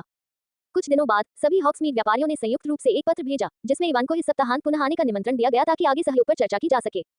यद्यपि वे जो कीमत चुकाने को तैयार थे वह डेली प्रोफेक्ट के औसत विज्ञापन शुल्क से कम थी, फिर भी यह एक बहुत ही दुर्लभ कदम था और इवान ने उस समय उनके साथ एक दीर्घकालिक अनुबंध पर हस्ताक्षर करने का फैसला किया। इस तरह समाचार पत्र की छपाई का मूल खर्च पूरा किया जा सकेगा। इससे उन्हें बहुत राहत मिली, अन्यथा उनके पास हॉगवर्ट्स मैजिक न्यूज़पेपर के अगले अंक की छपाई के लिए पैसे नहीं होते। 3 सुबह बाद जब इवान नाश्ता कर रहा था और हरमाइन के साथ अगले अखबार के अंक की विषय वस्तु पर चुपचाप चर्चा कर रहा था, उसे एक अप्रत्याशित पत्र प्राप्त हुआ। देखो दोस्तों, इवान ने उन्हें चिट्ठी ऊंची आवाज में पढ़कर सुनाई। मैं डेली प्रोफेक्ट के संपादक बरनबास कफ हूं। वह हमारे लेखों के पुनर्मुद्रण अधिकार खरीदने को तैयार हैं, जिनमें प्रोफेसर लॉकहार्ट के बारे में सभी तस्वीरें, सामग्री, उपन्यास, हैरी की मां लिली पॉटर के बारे में मेरी कहानी और। इवान रुक गया और सभी लोग घबराहट से उसकी ओर देखने लगे। और हरमाइन के 2 टिप्पणी लेख, रक्त पूर्वाग्रह को अस्वीकार करना, मुगल जनित जादूगरों के वैध अधिकारों को कायम रखना और जादू मंत्रालय से नाबालिग जादूगरों की उड़ान सुरक्षा पर ध्यान देने का आह्वान, इवान ने रूखेपन से पढ़ा। हे भगवान, रॉन का मुंह आश्चर्य से खुला रह गया। क्या ये सच है, इवान? हरमाइन अचानक उछल पड़ी। ये सही है, इवान ने नाक सिकोड़ते हुए कहा। दरअसल मिस्टर कफे को लगता है कि आपके कमेंट्री लेख बहुत ही व्यावहारिक हैं। अगर आप तैयार हैं, तो आपको बस पत्र के साथ संलग्न अनुबंध पर हस्ताक्षर करने होंगे और वे कल इसी समय तक रॉयल्टी और पुनर्मुद्रण शुल्क एक साथ भेज देंगे। बेशक मैं तैयार हूँ। हरमाइन ने अनुबंध ले लिया। डेली प्रोफेक्ट का वह संपादक जरूर पागल होगा, उसने हरमाइन के लेख क्यों खरीदे? रॉन ने आश्चर्य से कहा। क्या इसलिए कि उसने जादू मंत्रालय से नाबालिग जादूगरों के क्विडिच मैचों पर प्रतिबंध लगाने की मांग की थी? कौन जाने, शायद उसे भी मेरी तरह ऊंचाई से बहुत डर लगता हो और झाड़ू देखते ही उसे चक्कर आ जाता हो। इवान खड़ा हो गया। मैं प्रोफेसर लॉकहार्ट से उनकी राय जानने जा रहा हूँ। कॉलिन, मेरे साथ आओ और हम वहाँ कुछ नई तस्वीरें भी ले सकते हैं। इवान की पीछे हाथी पीठ को देखते हुए हैरी ने मासूमियत से पलकें झपकाईं। उसे भी समझ नहीं आया कि अंतर्दृष्टिपूर्ण का क्या मतलब है। हालांकि उसने अभी-अभी इवान को अपनी मां लिली की कहानी डेली प्रोफेक्ट में प्रकाशित करने की इजाजत दी थी। उसे लगा कि ज्यादा लोगों को उसके बारे में जानना जरूरी है। एवन ने डेली प्रोफेक्ट के प्रभाव को कम करके आंका था। डेली प्रोफेक्ट को अपने लेख पुनः प्रकाशित करने की अनुमति देने के अगले दिन सुबह उसने मुश्किल से रोटी का एक टुकड़ा निगला ही था कि अचानक उल्लुओं जैसी बारिश होने लगी। देखना, किसी ने चिल्लाकर कहा और ग्रेट हॉल में बैठे सभी छात्रों ने एक आश्चर्यजनक दृश्य देखा। मूसलाधार बारिश की तरह अनगिनत उल्लू एक के बाद एक हॉगवर्ट्स ग्रेट हॉल में उड़ते हुए आए और लगभग पूरी छत को ढक लिया। Mister Ivan Mason, Hogwarts school hall. Evan ने एक उल्लू द्वारा उठाए गए लिफाफे पर अपना नाम और पता देखा। उसने भौहें चढ़ाई और चिट्ठी लेने के लिए हाथ बढ़ाया। तभी 3, 4, 5 और उल्लुओं ने अपने पंख फड़फड़ाए और उसके पास आकर बैठ गए। वे धक्का मुक्की करने लगे, मक्खन पर पैर रखने लगे और नमकदानी गिराने लगे। सभी उसे पहले अपनी चिट्ठियां देना चाहते थे। क्या हो रहा है? कॉलिन ने आश्चर्य से पूछा। किसी ने उत्तर नहीं दिया और फिर 7 और उल्लू उतरे, लेकिन इस बार वे हैरी के लिए थे। वे चीखे और अपने पंख फड़फड़ाए और ग्रिफिंडर मेज पर बैठे सभी लोगों ने देखने के लिए अपनी गर्दनें ऊपर उठाई। मुझे लगता है कि मैं जानता हूं कि क्या हो रहा है, जल्दी से इसे देखो, हरमाइन ने उत्साह से कहा। पंखों के ढेर में हाथ डालकर एक बेलनाकार पैकेट वाला लंबे कानों वाला उल्लू निकाला। लेकिन इससे पहले कि वह पैकेट खोल पाती, 1 दर्जन से ज्यादा उल्लू उड़कर आए और उसे घेर लिया। एवन ने हरमाइन द्वारा दिए गए पैकेट को फाड़कर खोला। ये डेली प्रोफेट का नवीनतम अंक था। उसने उसे खोला और हैरी की मां लिली पॉटर के बारे में लेख पहले पन्ने पर था, जिसमें डेली प्रोफेट के प्रधान संपादक मिस्टर गुफी और प्रसिद्ध जादुई इतिहासकार श्रीमती बशात की व्यक्तिगत समीक्षाएं थीं। लॉकहार्ट की तस्वीरों और उपन्यासों को क्रमशः मनोरंजन और उपन्यास अनुभागों में प्रमुखता से स्थान दिया गया। यहाँ तक कि हरमाइन के 2 समीक्षा लेखों को भी रीटा स्कीटर की विशेष टिप्पणी के ठीक नीचे पर्याप्त जगह दी गई। ये सभी पत्र पाठकों के हैं, हरमाइन ने उत्सुकता से कहा। उसके हाथ में जो पत्र था वह 50 साल की एक चुड़ैल का था, जिसकी बेटी 8 साल की उम्र में एक हवाई दुर्घटना में मर गई थी। उसने नाबालिग जादूगरों की सुरक्षा सुनिश्चित करने के लिए हरमाइन को उसके प्रयासों के लिए तहे दिल से धन्यवाद दिया। मुगल जन्मे जादूगरों के और भी पत्र आए, जिनमें हरमाइन को वह कहने के लिए धन्यवाद दिया गया जो वे हमेशा से कहना चाहते थे। हरमाइन के एक जैसे आभार के विपरीत हैरी का पक्ष अपेक्षाकृत ज्यादा मार्मिक था। लोगों ने हैरी की दयनीय पृष्ठभूमि पर अपनी पीड़ा बेहद अलंकृत भाषा में व्यक्त की। जहां तक एवन का सवाल है, संदेह की आवाजें अधिक थीं। लोगों ने शिकायत की कि उनके लेख में कुछ बातें स्पष्ट रूप से नहीं बताई गई हैं, जैसे कि वोल्डेमॉर्ट कैसे असफल हुआ, लिली ने आखिरी बार क्या जादू किया था और उसके हाथों में लॉकेट पर काले बालों वाला लड़का कौन था। यह आदमी कहता है कि उन्हें सच जानने का अधिकार है। रॉन ने एवन के लिए एक पत्र खोला और बुदबुदाए बिना न रह सका। आखिर वह क्या जानना चाहता है? वह उस रहस्यमय व्यक्ति से क्यों नहीं पूछता? देखो, ये औरत तुम्हें जादुई बीमारियों और चोटों के लिए सेंट मुंगो अस्पताल में जांच के लिए जाने का सुझाव दे रही है, कॉलिन ने आगे कहा। लगता है वह उस रहस्यमय व्यक्ति की अनुयायी है। वास्तव में प्रोफेसरों की मेज पर एवन से भी अधिक दबाव था। लगभग हर प्रोफेसर को ढेर सारे पत्र मिले, जिनमें डंबलडोर और प्रोफेसर मैकगोनागल को सबसे ज्यादा पत्र मिले। एवन का लेख पढ़ने वाले पाठकों को पूरी उम्मीद थी कि प्रोफेसर हैरी का बेहतर ख्याल रखेंगे। उल्लुओं की अंतहीन कतार का सामना करते हुए दोनों अभिभूत हो गए। उनके बगल में बैठे प्रोफेसर स्नैप कहीं अधिक निर्णायक थे। उन्होंने अपनी छड़ी निकाली और उसे जोर से लहराया और उनके सामने खड़े सभी उल्लू तुरंत उड़ गए। स्नैप के गुस्से के विपरीत लॉकहार्ट बेहद उत्साहित था। उसे सबसे ज्यादा पत्र मिले थे और उसने बिना थके हर एक को इकट्ठा किया और उसे खास थैलियों में भरकर रख दिया ताकि वह खाली समय में अपने प्रशंसकों को तुरंत जवाब दे सके। किसी भी स्थिति में एवन और उनके लेखों को अभूतपूर्व प्रतिक्रिया मिली। वयस्कों को ये बात अनोखी और आश्चर्यजनक लगी कि कुछ युवा जादूगर इतनी अच्छी गुणवत्ता के लेख लिख सकते हैं। ज्यादातर लोगों को लगा कि उनकी बातें काफी सही थी और हालांकि कुछ शब्द गलत थे, फिर भी व्यक्तियों की उम्र को देखते हुए इस कमी को नजरअंदाज किया जा सकता था। डेली प्रोफेट के प्रधान संपादक श्री गुफी ने एवन, हरमियोन और लॉकहार्ट के सभी लेखों को दीर्घकालिक रूप से पुनः प्रकाशित करने की इच्छा व्यक्त की, जिससे हॉगवर्ट्स मैजिक न्यूज़पेपर की प्रतिष्ठा में काफी वृद्धि हुई। अब स्कूल के छात्रों के अलावा स्कूल के बाहर के वयस्क जादूगर भी इस अखबार की सदस्यता लेने के लिए तैयार थे। पहले अंक से प्राप्त लाभ का लाभ उठाते हुए एवन ने सफलतापूर्वक कई अंक जारी किए, जिनमें से प्रत्येक में लगभग 800 प्रतियां छपी। सब कुछ सामान्य होने लगा। हॉगवर्ट्स मैजिक न्यूज़पेपर युवा जादूगरों की रोजमर्रा की जिंदगी का हिस्सा बन गया। ज्यादा से ज्यादा प्रविष्टियां आने लगी, अखबार थोड़ा मुनाफा कमाने लगा और हॉगवर्ट्स के प्रोफेसर और छात्र धीरे धीरे हर बुधवार सुबह उल्लुओं की बारिश के आदी हो गए। क्योंकि अभी तक बहुत अधिक गैलियन अर्जित नहीं किए गए थे, इसलिए एवन ने सावधानीपूर्वक बजट बनाने के बाद अपने लिए थोड़ी मात्रा में औषधि सामग्री, हरमाइन के लिए एक नया क्विल खरीदा और शेष धनराशि को पूरी तरह से फ्रेड और जॉर्ज के शोध में निवेश कर दिया। कच्चे माल की प्रचुर आपूर्ति के साथ जुड़वा भाइयों ने अच्छे परिणाम प्राप्त किए। तेजी से विविध जादुई आतिशबाजी के अलावा उन्होंने छिपकर सुनने के लिए एक्सटेंडेबल ईयर्स, स्वयं स्याही लगाने वाले क्विल्स, नोजब्लीड नूगाट, जिसके सेवन के बाद लगातार नाक से खून निकलता था, तथा टोन टंग टॉफी, जिससे जीभ सूज जाती थी, का भी विकास किया। ये सभी वस्तुएं दिलचस्प थी और निश्चित रूप से खतरे से भरी हुई थी। फ्रेड और जॉर्ज को ढेरों ऑर्डर मिले और कई युवा जादूगरों ने उनके नए उत्पादों के लिए अपनी उत्सुकता व्यक्त की।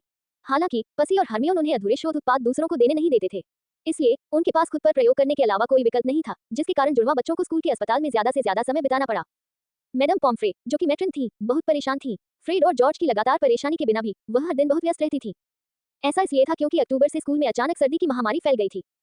गिन्नी हाल ही में बीमार पड़ गई थी और एवन भी नहीं बचा था। पसी ने उन्हें मैडम पॉम्फ्रे द्वारा बनाई गई कोई स्फूर्तिदायक औषधि पिलाई और फिर उनके कानों से काफी देर तक धुआं निकलता रहा। ठंड के कारण आई सुस्ती, समाचार पत्रों के लेखों के संपादन और समीक्षा का काम तथा कक्षा में बढ़ते भारी कार्यभार के कारण एवन का ध्यान चैम्बर ऑफ सीक्रेट्स की ओर कम हो गया।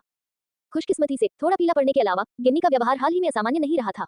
वह हर रात हरमाइन की पांडुलिपियां व्यवस्थित करने में मदद करने के लिए लाइब्रेरी जाती थी, इसलिए उसे गुप्त कक्ष खोलने का समय नहीं मिला होगा, या यूं कहे कि वह अभी तक टॉम रिडल के नियंत्रण में नहीं आई थी। एवन को उससे बात करने का समय मिला और गिन्नी ने कहा कि उसने कभी काली डायरी नहीं देखी थी। इससे एवन को बहुत हैरानी हुई। अगर टॉम रिडल की डायरी गिन्नी के पास नहीं थी तो कहाँ थी? या क्या लुसियस माल्फॉय ने डायरी गिन्नी को दी ही नहीं थी? ये कैसे संभव था? शायद यह उसके पुनर्जन्म के कारण हुआ तितली प्रभाव था। लेकिन कोई बात नहीं, कथानक बदल गया था और एवन का सबसे बड़ा लाभ खत्म हो गया था। कुछ देर तक चिंता करने के बाद एवन को इसका पता नहीं चल सका और उसे मामला एक तरफ रखना पड़ा। टॉम रिडल का कभी प्रकट न होना ही बेहतर था, और जहां तक इस हॉरक्रक्स को नष्ट करने का प्रश्न है, तो यह ऐसी बात है जिसकी चिंता डंबलडोर को करनी चाहिए।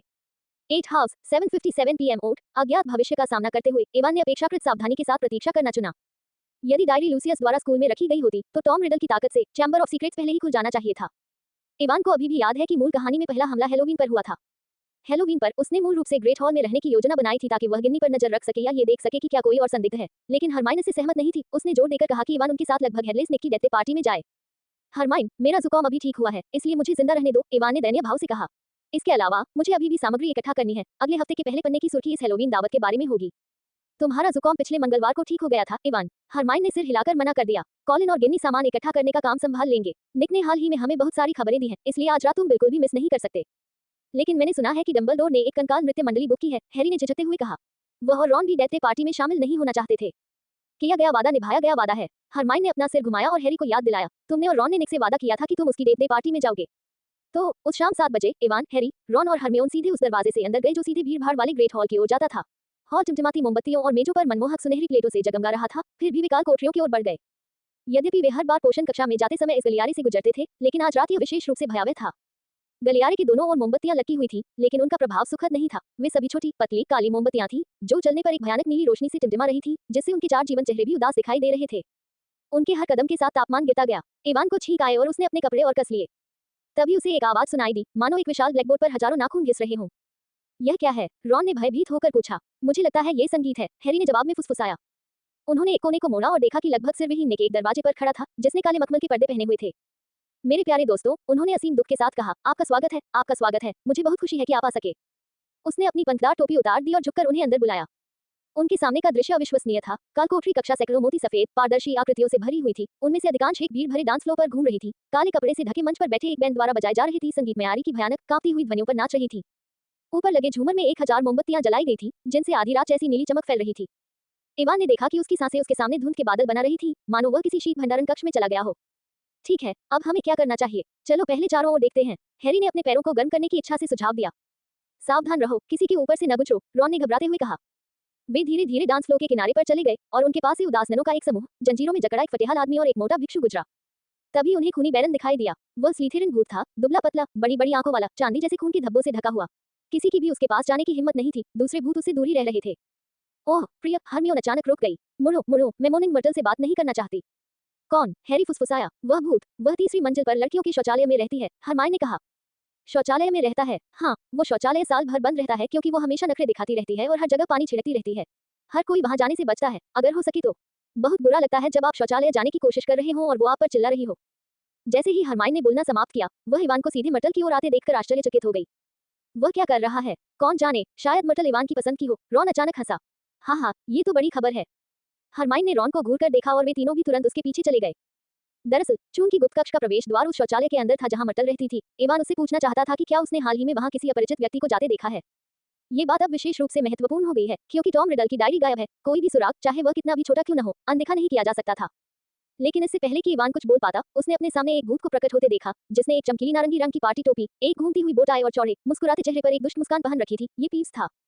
छोटे बच्चों, कुछ चाहिए? उसने फफूंद लगी मूंगफली का कटोरा देते हुए मधुर स्वर में कहा। नहीं, धन्यवाद, इवान ने तुरंत मना कर दिया। मैंने अभी अभी तुम्हें बेचारी मर्टल के बारे में बात करते सुना, तुम कितने असभ्य हो। पीव्स की आंखें चमक उठी, फिर उसने अचानक गहरी सांस ली और चिल्लाया, अरे मर्टल। अरे नहीं, पीव्स, उसे मत बताना कि मैंने क्या कहा, वो बहुत परेशान हो जाएगी, इवान के पास खड़ी हरमियोन ने फुसफुसाते हुए कहा। मैं तो मजाक कर रही थी, मुझे उसके ऐसे होने से कोई एतराज नहीं है। इससे पहले कि वह अपनी बात पूरी कर पाती, एक छोटी मोटी लड़की का भूत ऊपर तैरता हुआ आया। उसका चेहरा इवान द्वारा अब तक देखा गया सबसे उदास चेहरा था, जो सीधे लंबे बालों और मोटे मोती जैसे चश्मे से आधा छिपा हुआ था। क्या? उसने चेहरा तनावग्रस्त करते हुए पूछा। नमस्ते मर्टल, हरमाइन ने झूठी खुशी भरी आवाज में कहा। तुम्हें शौचालय के बाहर देखकर अच्छा लगा। मिस ग्रेंजर अभी तुम्हारे बारे में बात कर रही थी, पीव्स ने चालाकी से मर्टल के कान में फुसफुसाया। हम कह रहे थे, आज रात तुम कितनी सुंदर लग रही हो, हरमाइन ने पीव्स को गुस्से से घूरा। तुम मेरा मजाक उड़ा रहे हो। मर्टल ने हरमाइन को संदेह से देखा और अचानक उसकी पारदर्शी छोटी आंखों से आंसू तेजी से बहने लगे। नहीं, सच में, क्या मैंने अभी नहीं कहा था कि मर्टल बहुत सुंदर लग रही है? हरमाइन ने हैरी और रॉन की पसलियों पर जोर से कोहनी मारते हुए कहा। हाँ, उसने ऐसा कहा था, मुझसे झूठ मत बोलो, मर्टल हाँफते हुए बोली, उसके गालों पर आंसू बह रहे थे। क्या तुम्हें लगता है कि मुझे नहीं पता कि लोग मेरी पीठ पीछे मुझे क्या क्या कहते हैं? मोटी मर्टल, बदसूरत मर्टल, बेचारी, रोती हुई, उदास मर्टल। आपने एक बात छोड़ दी। पीव्स खुशी से हंसा। बस पीव्स, इवान ने जल्दी से उसे बीच में ही टोक दिया। उसे अभी भी उससे कुछ पूछना था, वह पीव्स को उसे परेशान करके भागने नहीं दे सकता था। हमें सचमुच लगता है कि आज रात आप खूबसूरत और आकर्षक लग रही हैं। अन्य भूतों के विपरीत आप सबसे खास हैं, मेरा विश्वास करें। इवान को मर्टल की बड़ी मेहनत से चापलूसी करते देख हैरी, रॉन और हरमाइनी आश्चर्य से देखते रह गए। वह सचमुच मर्टल को पसंद नहीं कर सकता, उसका स्वाद सचमुच खराब होगा। ये रॉन की हैरी से फुसफुसाकर कही गई टिप्पणी थी, लेकिन दुर्भाग्यवश ये थोड़ी ऊंची लग रही थी और पास में खड़े पीव्स और मर्टल ने सुन ली। तुम झूठ बोल रही हो, मुझे कोई पसंद नहीं करेगा। कराहती हुई मर्टल अचानक उदास होकर रोने लगी और कालकोठरी कक्षा से बाहर भाग गई। मर्टल, पिंपली मर्टल, कोई भी पसंद नहीं करता। पीप्स जल्दी से उसके पीछे भागा, उस पर फफूंद लगी मूंगफली फेंकी और चिल्लाया, पिंपली, पिंपली। ओह प्रिय, हरमाइन ने उदास होकर कहा। रॉन, तुम्हें अभी ऐसा नहीं कहना चाहिए था। मैं तो उसे मनाने ही वाला था। इवान ने रॉन की तरफ गुस्से से देखते हुए कहा। ठीक है दोस्त। रॉन का चेहरा थोड़ा लाल हो गया। तुम्हें मर्टल पसंद नहीं है ना? एक रोती हुई बदसूरत भूतनी। रॉन, हरमाइन ने अचानक अपनी आवाज ऊंची की। जाहिर है मुझे वो पसंद नहीं, लेकिन वो जानकारी का एक अहम स्रोत है। इवान ने चिढ़कर कहा। मुझे उससे कुछ पूछना था और अब तुमने सब कुछ बर्बाद कर दिया है। तुम्हें मर्टल से माफी मांगनी चाहिए। हालांकि वो पसंद करने लायक नहीं है, लेकिन हमें उसके बारे में ऐसा नहीं कहना चाहिए, खासकर जब पीप्स ने ये शब्द सुने हो। हरमाइन ने कहा। माफी मांगो। रॉन का चेहरा उसके लाल बालों की तरह लाल था। बिल्कुल रॉन, हैरी ने उसे धक्का दिया। मुझे लगता है इवान और हरमियोन सही हैं। हम इस मामले में कुछ ज्यादा ही आगे बढ़ गए। ठीक है, चूंकि आप सब ऐसा सोचते हैं तो मैं अब उससे माफी मांगता हूँ। रॉन हांफते हुए एक कदम पीछे हटा, उसका चेहरा लाल हो गया था। अपनी बात समाप्त करने के बाद वह मुड़ा और भूमिगत कक्षा से बाहर भाग गया और वे तीनों उसे चिंता से देखने लगे। चलो हम भी चलते हैं। मैंने अभी अभी देखा, यहाँ का खाना जिंदा लोगों के खाने लायक नहीं है। इवान ने आह भरी। और मुझे मर्टल से भी कुछ पूछना है। जैसे ही वे तीनों दरवाजे पर पहुंचे, लगभग सिरविहीन निक भीड़ से तैरता हुआ आया। मेरे प्यारे दोस्तों, क्या आपने अच्छा समय बिताया? उन्होंने झूठ बोला। ओह हाँ, हमने किया था। उपस्थिति काफी संतोषजनक है, लगभग बिना सिर वाले निक ने गर्व से कहा। द विलिंग विडो कैंप से आए हैं और मेरा भाषण देने का समय लगभग आ गया है। निक ने बैंड को बजाना बंद करवाया और एक लंबे कदम के साथ मंच की ओर बढ़े तथा ठंडी नीली रोशनी में आ गए। मेरे दिवंगत लॉर्ड्स, देवियों और सज्जनों, ये बड़े दुख की बात है। इससे पहले कि वह अपनी बात पूरी कर पाता, एक शिकारी भोंपू बजा और भूतों ने उत्साह से इधर-उधर देखा। निक के चेहरे पर कुछ पीड़ा दिख रही थी। अचानक 12 भूतिया घोड़े भूमिगत कक्षा की दीवार तोड़कर अंदर आए, जिनमें से प्रत्येक पर एक बिना सिर वाला सवार था। पार्टी में मौजूद सभी लोगों ने उत्साह से तालियां बजाईं और इवान और बाकी लोगों ने भी तालियां बजाईं, लेकिन निक के हाव भाव देखकर वे तुरंत रुक गए। 12 भूतिया घोड़े डांस फ्लोर के बीचों बीच दौड़े और अचानक रुक गए। पहले अपने पिछले पैरों पर खड़े हुए, फिर अपने पिछले खुरों को लात मारते हुए सर पर दौड़ने लगे। आगे वाले घोड़े पर बैठा भूत घनी दाढ़ी वाला एक विशालकाय व्यक्ति था, जो अपना सिर अपनी बांह के नीचे दबाए हुए सींग बजा रहा था। वह घोड़े से कूद पड़ा और अपना सिर हवा में ऊंचा करके सबको देखने लगा और सब लोग खिलखिलाकर हंस पड़े। वह लगभग सिरविहीन निक की ओर बढ़ा और लापरवाही से उसका सिर उसकी गर्दन पर रख दिया। निक, वह गरजा, कैसे हो? क्या तुम्हारा सिर अभी भी जुड़ा हुआ है? उसने एक भद्दी, जंगली हंसी निकाली और लगभग हेडलेस निक के कंधे पर थपथपाया। आपका स्वागत है, पैट्रिक, निक ने कठोरता से कहा। जीवित लोग। श्री पैट्रिक ने एक नजर में इवान, हैरी और हरमियोन को देखा और आश्चर्य से ऊंची छलांग लगाने का नाटक किया, जिससे उसका सिर फिर से गिर गया और सभी लोग हंस पड़े। बहुत मनोरंजक, लगभग सिरविहीन निक ने कठोर चेहरे के साथ कहा। निक को नजरअंदाज करो। मिस्टर पैट्रिक का सिर जमीन से चिल्लाया। वह अभी भी रूठा हुआ है क्योंकि हमने उसे हेडलेस हंट में शामिल नहीं होने दिया, लेकिन मैं कहता हूँ इस बंदे को तो देखो। मुझे लगता है। हैरी ने निक की अर्थपूर्ण निगाहों को देखा और उनकी सहमति को याद करते हुए जल्दी से कहा, निक बहुत डरावना है। हाँ, श्री पैट्रिक के सिर से चीख निकल पड़ी। मुझे यकीन है कि उसने तुम्हें ऐसा कहने के लिए कहा होगा। फिर हैरी की अनदेखी करते हुए वह हेडलेस हंट के बाकी सदस्यों के साथ हेड हॉकी का खेल खेलने लगा। सब लोग देखने लगे, लेकिन किसी ने पोडियम पर खड़े निक पर ध्यान नहीं दिया। निक की दयनीय स्थिति देखकर इवान ने आह भरी और महसूस किया कि कुछ करना जरूरी है। वह मंच पर चले गए और निक के पास खड़े होकर अपनी छड़ी से तेज आवाज निकालकर सबका ध्यान अपनी ओर आकर्षित करने लगे। सभी को शुभ संध्या। आज रात एक विशेष अतिथि के रूप में मैं एक जीवित व्यक्ति के दृष्टिकोण से कुछ शब्द कहना चाहूंगा। भूत उत्सुकता से इवान को देख रहे थे, सोच रहे थे कि यह युवा जादूगर क्या कहेगा। एक जीवित व्यक्ति का भाषण बिना सिर के शिकार के खेल से कहीं ज्यादा दिलचस्प लग रहा था। एक भूत के रूप में सर निकोलस की उपस्थिति श्री पैट्रिक की तरह भयानक नहीं हो सकती है, लेकिन वह जीवित दुनिया में भी एक बहुत ही सम्मानित रईस हैं। नीचे भीड़ में धीमी सी फुसफुसाहट फैल गई। कई भूत इवान की बात पर संदेह व्यक्त कर रहे थे। इवान ने आगे कहा, अधिक लोगों को उनकी पुण्यतिथि मनाने का अवसर देने और उनकी निस्वार्थ सहायता के लिए उन्हें धन्यवाद देने के लिए मैंने सर निकोलस को हॉगवर्ट्स मैजिक गली के लिए विशेष संवाददाता बनने और समाचार पत्र में उनकी जीवन गाथा प्रकाशित करने के लिए आमंत्रित करने का निर्णय लिया है। बड़बड़ाहट तेज हो गई। हर कोई विशेष संवाददाता की नौकरी के बारे में उत्सुक था। भूतों का जीवन बहुत उबाऊ था। हालांकि उनके पास अनंत जीवन था, लेकिन उनके पास कोई इंद्रियां नहीं थी। लंबे साल उनके जुनून को खा जाते थे, उनकी यादें धीरे धीरे धुंधली पड़ जाती थी और कई भूत जिनके पास करने को कुछ नहीं था, दिन भर अंधेरे कोनों में बेसुध पड़े रहते थे और अंततः भूल जाते थे कि वे कौन थे। ये वास्तव में भयावह था और हर कोई कुछ न कुछ करने की कोशिश कर रहा था, लेकिन विकल्प बहुत सीमित थे। यही कारण था कि हेडलेस हंट इतना लोकप्रिय था। लेकिन सभी के सिर और शरीर अलग अलग नहीं थे। अधिकांश भूतों के पास अभी भी पूरे दिन करने के लिए कुछ नहीं था। अखबार के विशेष संवाददाता इवान ने एक नई दिशा सुझाई, लेकिन हॉगवर्ट्स मैजिक गली क्या है? उन्होंने इसके बारे में पहले कभी नहीं सुना था। हॉगवर्ट्स मैजिक गली विशेष रूप से हॉगवर्ट्स में पढ़ने वाले छात्रों के लिए एक अखबार है। वर्तमान में प्रत्येक अंक की 800 प्रतियां बिकती हैं और यह संख्या लगातार बढ़ रही है। इवान ने सभी की उलझन को भांपते हुए बताया। डेली प्रोफेट, विजार्डिंग वीकली और द क्विबल जैसे मुख्यधारा के मीडिया के साथ हमारे गहरे सहयोगात्मक संबंध हैं। उदाहरण के लिए, सर निकोलस के जीवन पर आधारित लेख डेली प्रोफेट में एक साथ प्रकाशित होगा। जैसे ही इवान की आवाज गिरी, नीचे खड़ी भीड़ लगभग फट पड़ी। लगभग सिरविहीन निक की जीवन कहानी डेली प्रोफेट में छपेगी। यह एक ऐसे भूत के लिए अभूतपूर्व सम्मान था जो सैकड़ों वर्षों से मृत था। सभी लोग निक को घूर रहे थे, उनके चेहरे ईर्ष्या और जलन से भरे हुए थे। निक को प्रतिक्रिया देने में पूरा 1 मिनट लगा। उसने उत्साह से इवान की तरफ देखा, उसके लिए किए गए हर काम के लिए उसे धन्यवाद दिया। वह बहुत भावुक हो गया। उसे लगा कि अगर उसे रोना आता तो अब तक वह बेकाबू होकर रो रहा होता। इवान के शब्दों ने निक को सभी भूतों का सम्मान जीतने में मदद की और डेथले पार्टी अपने मूल मार्ग पर लौट आई। अब किसी ने पैट्रिक और उसके हेडलेस हंट पर ध्यान नहीं दिया। भूत एक एक करके निक को बधाई देने के लिए आगे आए। फिर इवान, हैरी और हरमाइन को घेरने के लिए आगे बढ़े और उत्सुकता से पूछने लगे कि क्या विशेष संवाददाता की नौकरी के लिए अभी भी रिक्तियां हैं। इवान ने स्वाभाविक रूप से सभी का स्वागत किया, जितने अधिक समाचार लेख उतना ही बेहतर। यहाँ लगभग 1000 भूत थे जो पूरे ब्रिटेन में फैले हुए थे, और बस इतना ही नहीं था। अगर वह उन्हें और उनके दोस्तों को समाचार एकत्र करने में मदद करने के लिए राजी कर लेता, तो हॉगवर्ट्स मैजिकली पांडुलिपि स्रोतों के मामले में जल्द ही डेली प्रोफेट से आगे निकल जाता। इन भूतों के उत्साह को देखते हुए इवान ने ये भी सोचा कि उनकी जीवन कहानियों और विभिन्न जादुई अनुसंधानों को रिकॉर्ड करने के लिए किसी को जिम्मेदार बनाया जाए। हालांकि ये काम एक साधारण युवा जादूगर के लिए बहुत विशाल और थकाऊ था। उसे विशेषज्ञ कर्मचारियों को नियुक्त करने के लिए बाद में पैसे मिलने तक इंतजार करना पड़ता। एवन, हैरी और हरमियोन डेथले पार्टी में सबसे लोकप्रिय लोग बन गए। भूतों ने उन्हें घेर लिया, जिसमें काफी समय लगा। जब तक वे आखिरकार सभी भूतों से छुटकारा पा पाए, तब तक सबके पेट में गुड़गुड़ाहट हो रही थी। अविश्वसनीय, मैंने पहले कभी इतने उत्साही भूत नहीं देखे, हरमाइन ने कहा। हाँ, वे सचमुच चिपचिपे हैं। एवन फोर की ओर जाने वाली सीढ़ियों की ओर ले गया। मुझे भूख लगी है, उम्मीद है कि पुडिंग अभी तक नहीं खाई गई होगी। रुको, हमें पहले रॉन को ढूंढना चाहिए, हैरी ने कहा। मुझे आश्चर्य है कि क्या उसने मर्टल से माफी मांगने में कामयाबी हासिल की। उम्मीद है कि यह ज्यादा मुश्किल नहीं रहा होगा। यह कोई आसान काम नहीं है। चलो जल्दी चलते हैं, उसे तीसरी मंजिल के आखिर में लड़कियों के शौचालय में होना चाहिए। मुझे अभी भी मर्टल से कुछ पूछना है। एवन ने अपना पेट सहलाया। दावत खत्म होने वाली है, शायद कॉलिन और गिन्नी को याद रहे कि हमारे लिए कुछ खाना लाना है। वे तीनों सीढ़ियां चढ़ गए, लेकिन हैरी लड़खड़ा कर रुक गया। क्या हुआ, हैरी? वह आवाज फिर से, क्या तुमने सुनी? उसका चेहरा अस्वाभाविक था। कैसी आवाज? हरमाइन उसे घूरते हुए दंग रह गई। ये वही ठंडी, जानलेवा आवाज है जिसके बारे में मैंने तुम्हें कुछ दिन पहले बताया था, जो मैंने लॉकहार्ट के दफ्तर में सुनी थी। हैरी ने आंखें सिकुड़ते हुए धुंधले गलियारे में इधर उधर देखा। ये भूख से मर रही है, बहुत दिनों से।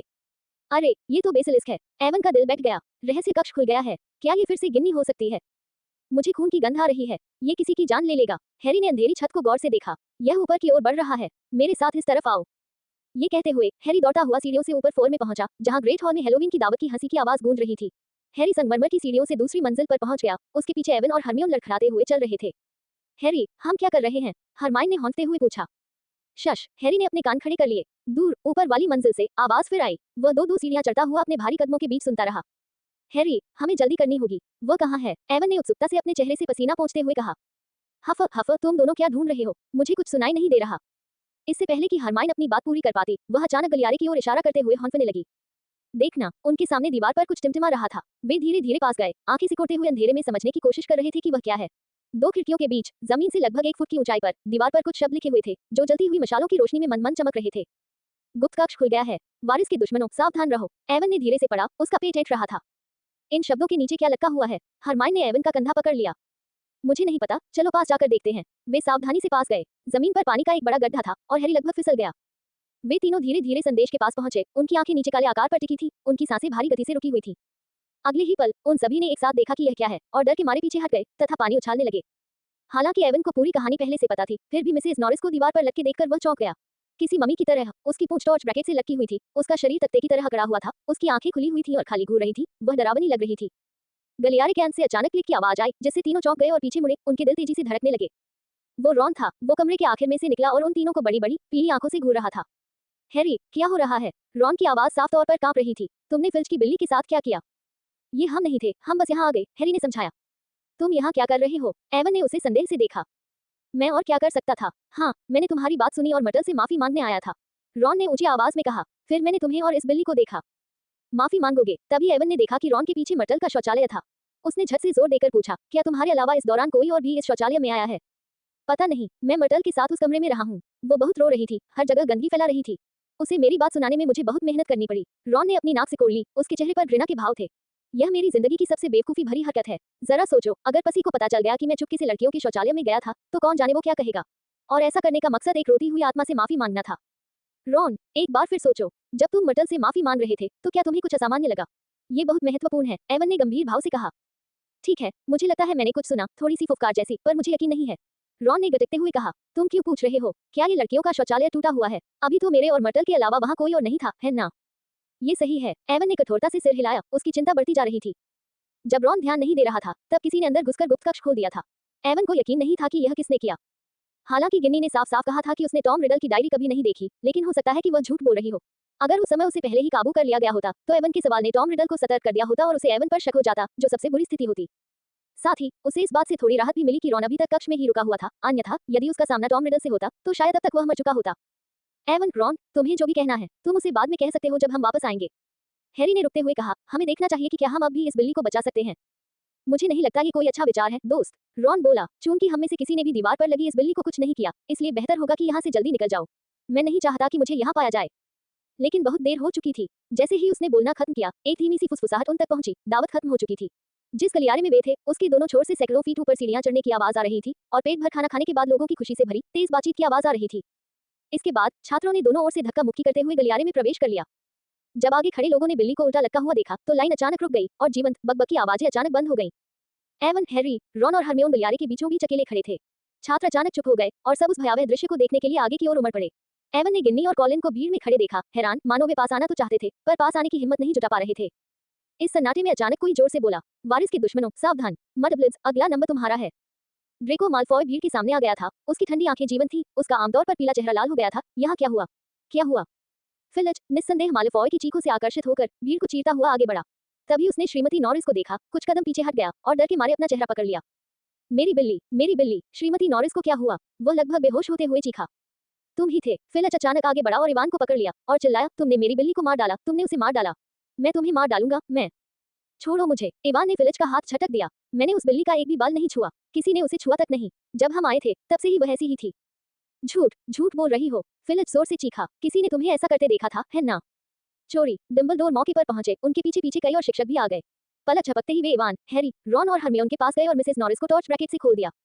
मेरे साथ आओ, फिल्च, उसने फिल्च से कहा। और तुम भी, mister mason, mister Potter, mister Weasley, miss Granger. Lockhart तेजी से आगे बढ़ा और बेतहाशा इशारे करते हुए बोला, मेरा दफ्तर सबसे नजदीक है, हेडमास्टर। बस ऊपर है, आप वहीं जा सकते हैं।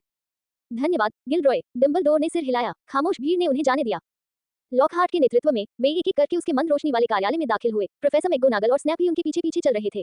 कार्यालय की दीवारों पर हलचल मच गई और इवान ने देखा कि चित्रों में लॉकहार्ट दंपति बेतहाशा छिप रहे थे। उनके बालों में अभी भी कर्ल लगे हुए थे। तभी असली लॉकहार्ट ने मेज पर मोमबत्तियां जलाईं और पीछे हट गया।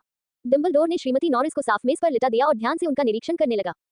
उसने उसे ध्यान से देखा। उसकी लंबी, नुकीली नाक की नोक मिसेस नॉरिस के बालों को लगभग छू रही थी। उसकी लंबी उंगलियां उसे इधर-उधर हल्के से दबा रही थी। प्रोफेसर मैकगोनागल झुक गईं। उनका चेहरा लगभग बिल्ली को छू रहा था और वे संकुचित आंखों से उसे गौर से देख रही थी। स्नैप उनके पीछे खड़ा था, आधा साए में छिपा हुआ, भयावह लग रहा था। उसके चेहरे पर एक अजीब सा भाव था, मानो वह अपनी हंसी को दबाने की पूरी कोशिश कर रहा हो। लॉकहार्ट उनके चारों ओर चक्कर लगाता रहा, लगातार सलाह देता रहा। मोमबत्ती की रोशनी से दूर कुछ कुर्सियों पर सज धज कर बैठे इवान, हैरी, रॉन और हरमियोन ने घबराई हुई नजरों से एक दूसरे को देखा। फिलिच उनके पीछे खड़ा था। उसकी नजरें इवान पर टिकी थी, मानो उसे पहले ही अंदाजा हो गया हो कि बिल्ली का हत्यारा वही है। जरूर किसी श्राप ने उसे मार डाला होगा, शायद रूपांतरण यातना श्राप। मैंने दूसरों को इस मंत्र का कई बार इस्तेमाल करते देखा है। अफसोस है कि मैं वहां नहीं था, मुझे प्रतिशाप का पता है और मैं उसे बचा सकता था। लॉकहार्ट की बातें सुनकर इवान के पीछे खड़ा फिलिच उदास होकर सिहर उठा। फिर वह अचानक मेज के पास एक कुर्सी पर गिर पड़ा, अपने हाथों से अपना चेहरा ढक लिया। श्रीमती नॉरिस को देखने से डर रहा था, वह पूरी तरह से दयनीय लग रहा था। इस समय डंबलडोर ने कुछ अजीब से शब्द बुदबुदाए और अपनी छड़ी से मिसेस नॉरिस पर थपथपाया, लेकिन कोई प्रतिक्रिया नहीं हुई। मिसेस नॉरिस अभी भी अकड़कर लेटी हुई थी, मानो कोई ताजा बना हुआ नमूना हो। हेडमास्टर, ये बिल्ली मर चुकी है, लॉकहार्ट ने कहा। मुझे वागाडू में हुई एक ऐसी ही घटना याद है, हमलों की एक श्रृंखला जिसका विवरण मेरी आत्मकथा में है। उस समय मैंने आम लोगों को तरह तरह के ताबीज दिए और समस्या तुरंत हल हो गई। प्रोफेसर, वह मरी नहीं है, बस डर गई है। इवान को लगा कि उसे कुछ कहना होगा, अन्यथा यदि लॉकहार्ट इसी तरह फिलिच को उकसाता रहा तो वह कूदकर उससे लड़ने की कोशिश कर सकता था। बकवास, तुमने उसे मार डाला, फिलिच जोर से चिल्लाया। मिस्टर मेसन सही कह रहे हैं, वह मरी नहीं है, फिलिच, डंबलडोर ने धीरे से कहा। वह डरी हुई है, एक ऐसा गहरा काला जादू जो एक प्रथम वर्ष का छात्र भी नहीं कर सकता। उसने किया। फिलिच हकलाया, उसका मोटा, गीला चेहरा बैंगनी लाल हो गया। तुमने देखा उसने दीवार पर क्या लिखा है? मेरी मिसेस नॉरिस ने उसे तीसरी मंजिल पर लड़कियों के शौचालय में जाने से कई बार रोका है। जरूर कोई रंजिश रखी होगी। मैंने नहीं किया, मैंने उस बिल्ली को छुआ तक नहीं। तो फिर मशहूर मिस्टर नो इट ऑल लड़कियों के शौचालय में घुसने की कोशिश क्यों करेगा? स्नैप की उदास निगाहें इवान पर पड़ी। क्या वहाँ कुछ ऐसा है जो तुम्हारे मनगढ़ंत अखबार में छप सकता है? मैं अपने अखबार के लिए खबरें देने के लिए महल में भूतों की तलाश कर रहा था।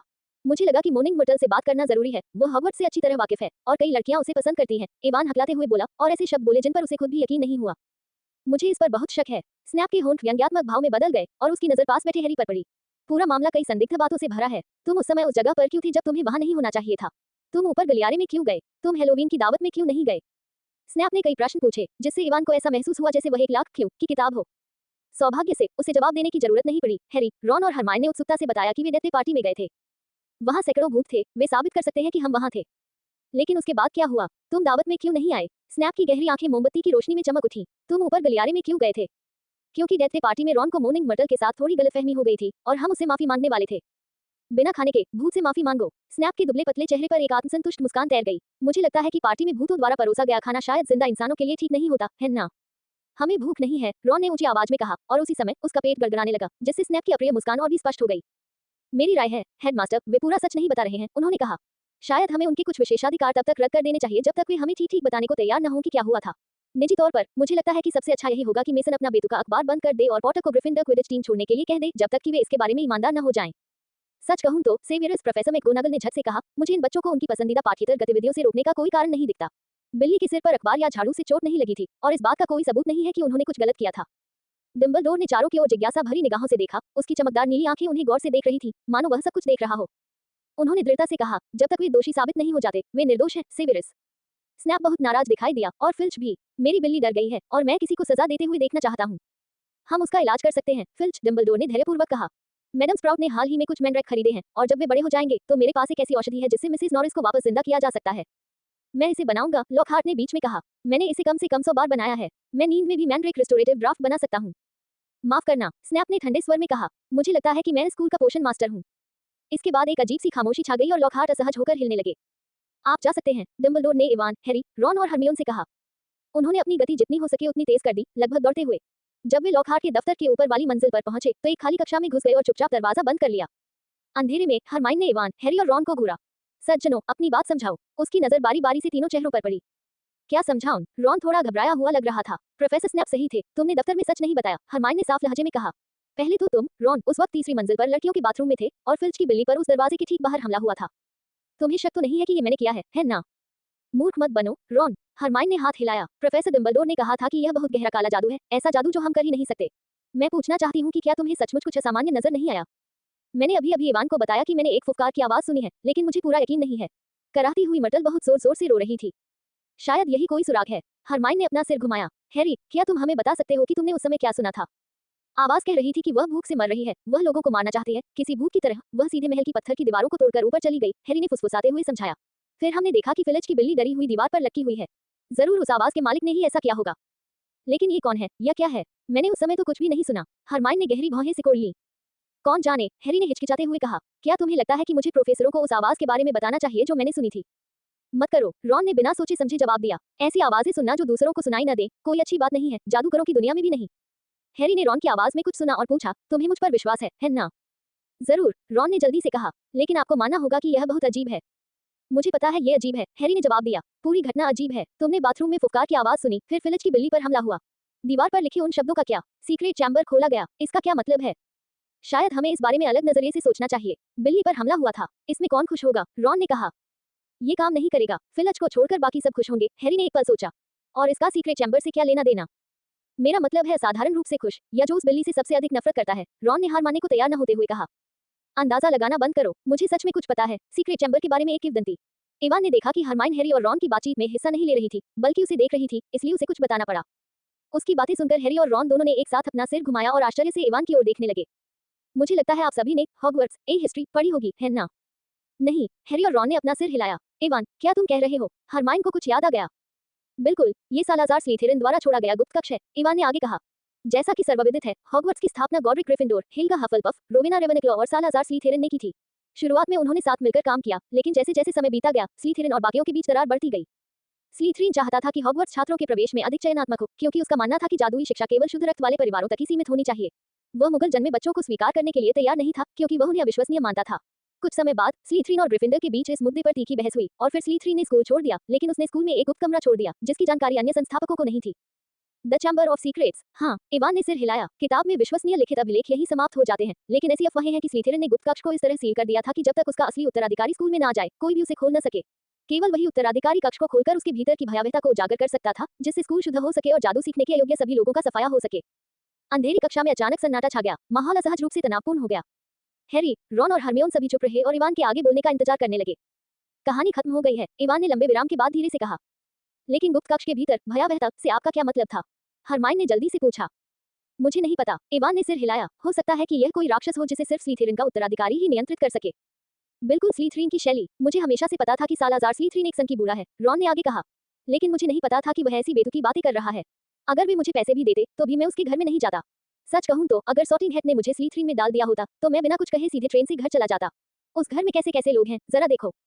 रुको, हरमियोन की आवाज अचानक तेज हो गई। दीवार पर लिखे शब्दों के बारे में सोचो, गुप्त कक्ष वारिस द्वारा खोल दिया गया है। और हैरी ने अचानक एक आवाज सुनी। अगर फिल्च की बिल्ली गुप्त कक्ष के आतंक से डर गई थी तो वह आगे नहीं बोल सकी, लेकिन बाकी तीनों को पता था कि उसका क्या मतलब है। ये हैरी नहीं हो सकता। अगर आप मुझसे पूछें, तो वारिस माल्फॉय ही होगा। उनका पूरा परिवार शुद्ध रक्त का है। हो सकता है कि वह सालाज़ार स्लिथेरिन का वंशज हो। जल्दी से कोई निष्कर्ष मत निकालो, हरमाइन। हैरी पूरे समय हमारे साथ रहा है, उसके पास समय ही नहीं होता, इवान ने कहा। मुझे पता है, बेशक, मुझे हैरी पर यकीन है, लेकिन यह अजीब है ना, कि वह वो आवाजें सुन सकता है जो हम नहीं सुन सकते। हरमाइन ने अपनी नजरें फिर से इवान की ओर घुमाई। और बात यह है कि तुमने अभी तक ये नहीं बताया कि तुम हाल ही में मोर्निंग मर्टल के बाथरूम में घुसने की कोशिश क्यों कर रहे थे। उन तीनों को इतनी दिलचस्पी लेते देखकर इवान मन ही मन कराह उठा। वह नहीं चाहता था कि उसे लड़कियों के बाथरूम में झांकने वाले व्यक्ति के रूप में देखा जाए, खासकर जब निशाना मोर्निंग मर्टल हो। ठीक है, मैं तुम्हें सच बताता हूँ, इवान ने व्यंग्यात्मक मुस्कान के साथ कहा। दरअसल सीक्रेट चैम्बर के अलावा मेरे पास कुछ और जानकारी भी है। यह क्या है? तीनों ने एक साथ पूछा। जानते हो, अखबार के इतिहास खंड के लिए एक लेख तैयार करने के लिए मैं लाइब्रेरी गया और Hogwarts a Chronicle of events देखी, इवान ने रुककर कहा। उस किताब में मुझे 50 साल पहले का एक अखबार का अंश मिला जिसमें लिखा था कि गुप्त कक्ष खोला गया है। क्या इसे किसने खोला? पता नहीं, वहां तो लिखा ही नहीं था। इवान ने सिर हिलाया। सीक्रेट चैम्बर से जुड़ा बस यही एक वाक्य था, और वो भी हाथ से लिखा हुआ। लेकिन क्लिपिंग में जो खबर थी वो मर्टल वॉरेन नाम की एक लड़की के बारे में थी जिसकी एक दुर्घटना में मौत हो गई थी। हालांकि ये पक्का नहीं है कि उसकी मौत का सीक्रेट चैम्बर से कोई लेना देना था या नहीं, लेकिन वो लड़की। इवान ने अपने कपड़ों से एक पीला पड़ा अखबार निकाला। यह उस समय की एक समाचार रिपोर्ट थी जिस पर एक लड़की की तस्वीर थी। ये है मोर्निंग मर्टल। बिल्कुल वही है, इवान ने जल्दी से कहा। इसीलिए मैं उससे पूछना चाहता था कि क्या उसने कुछ नोटिस किया है।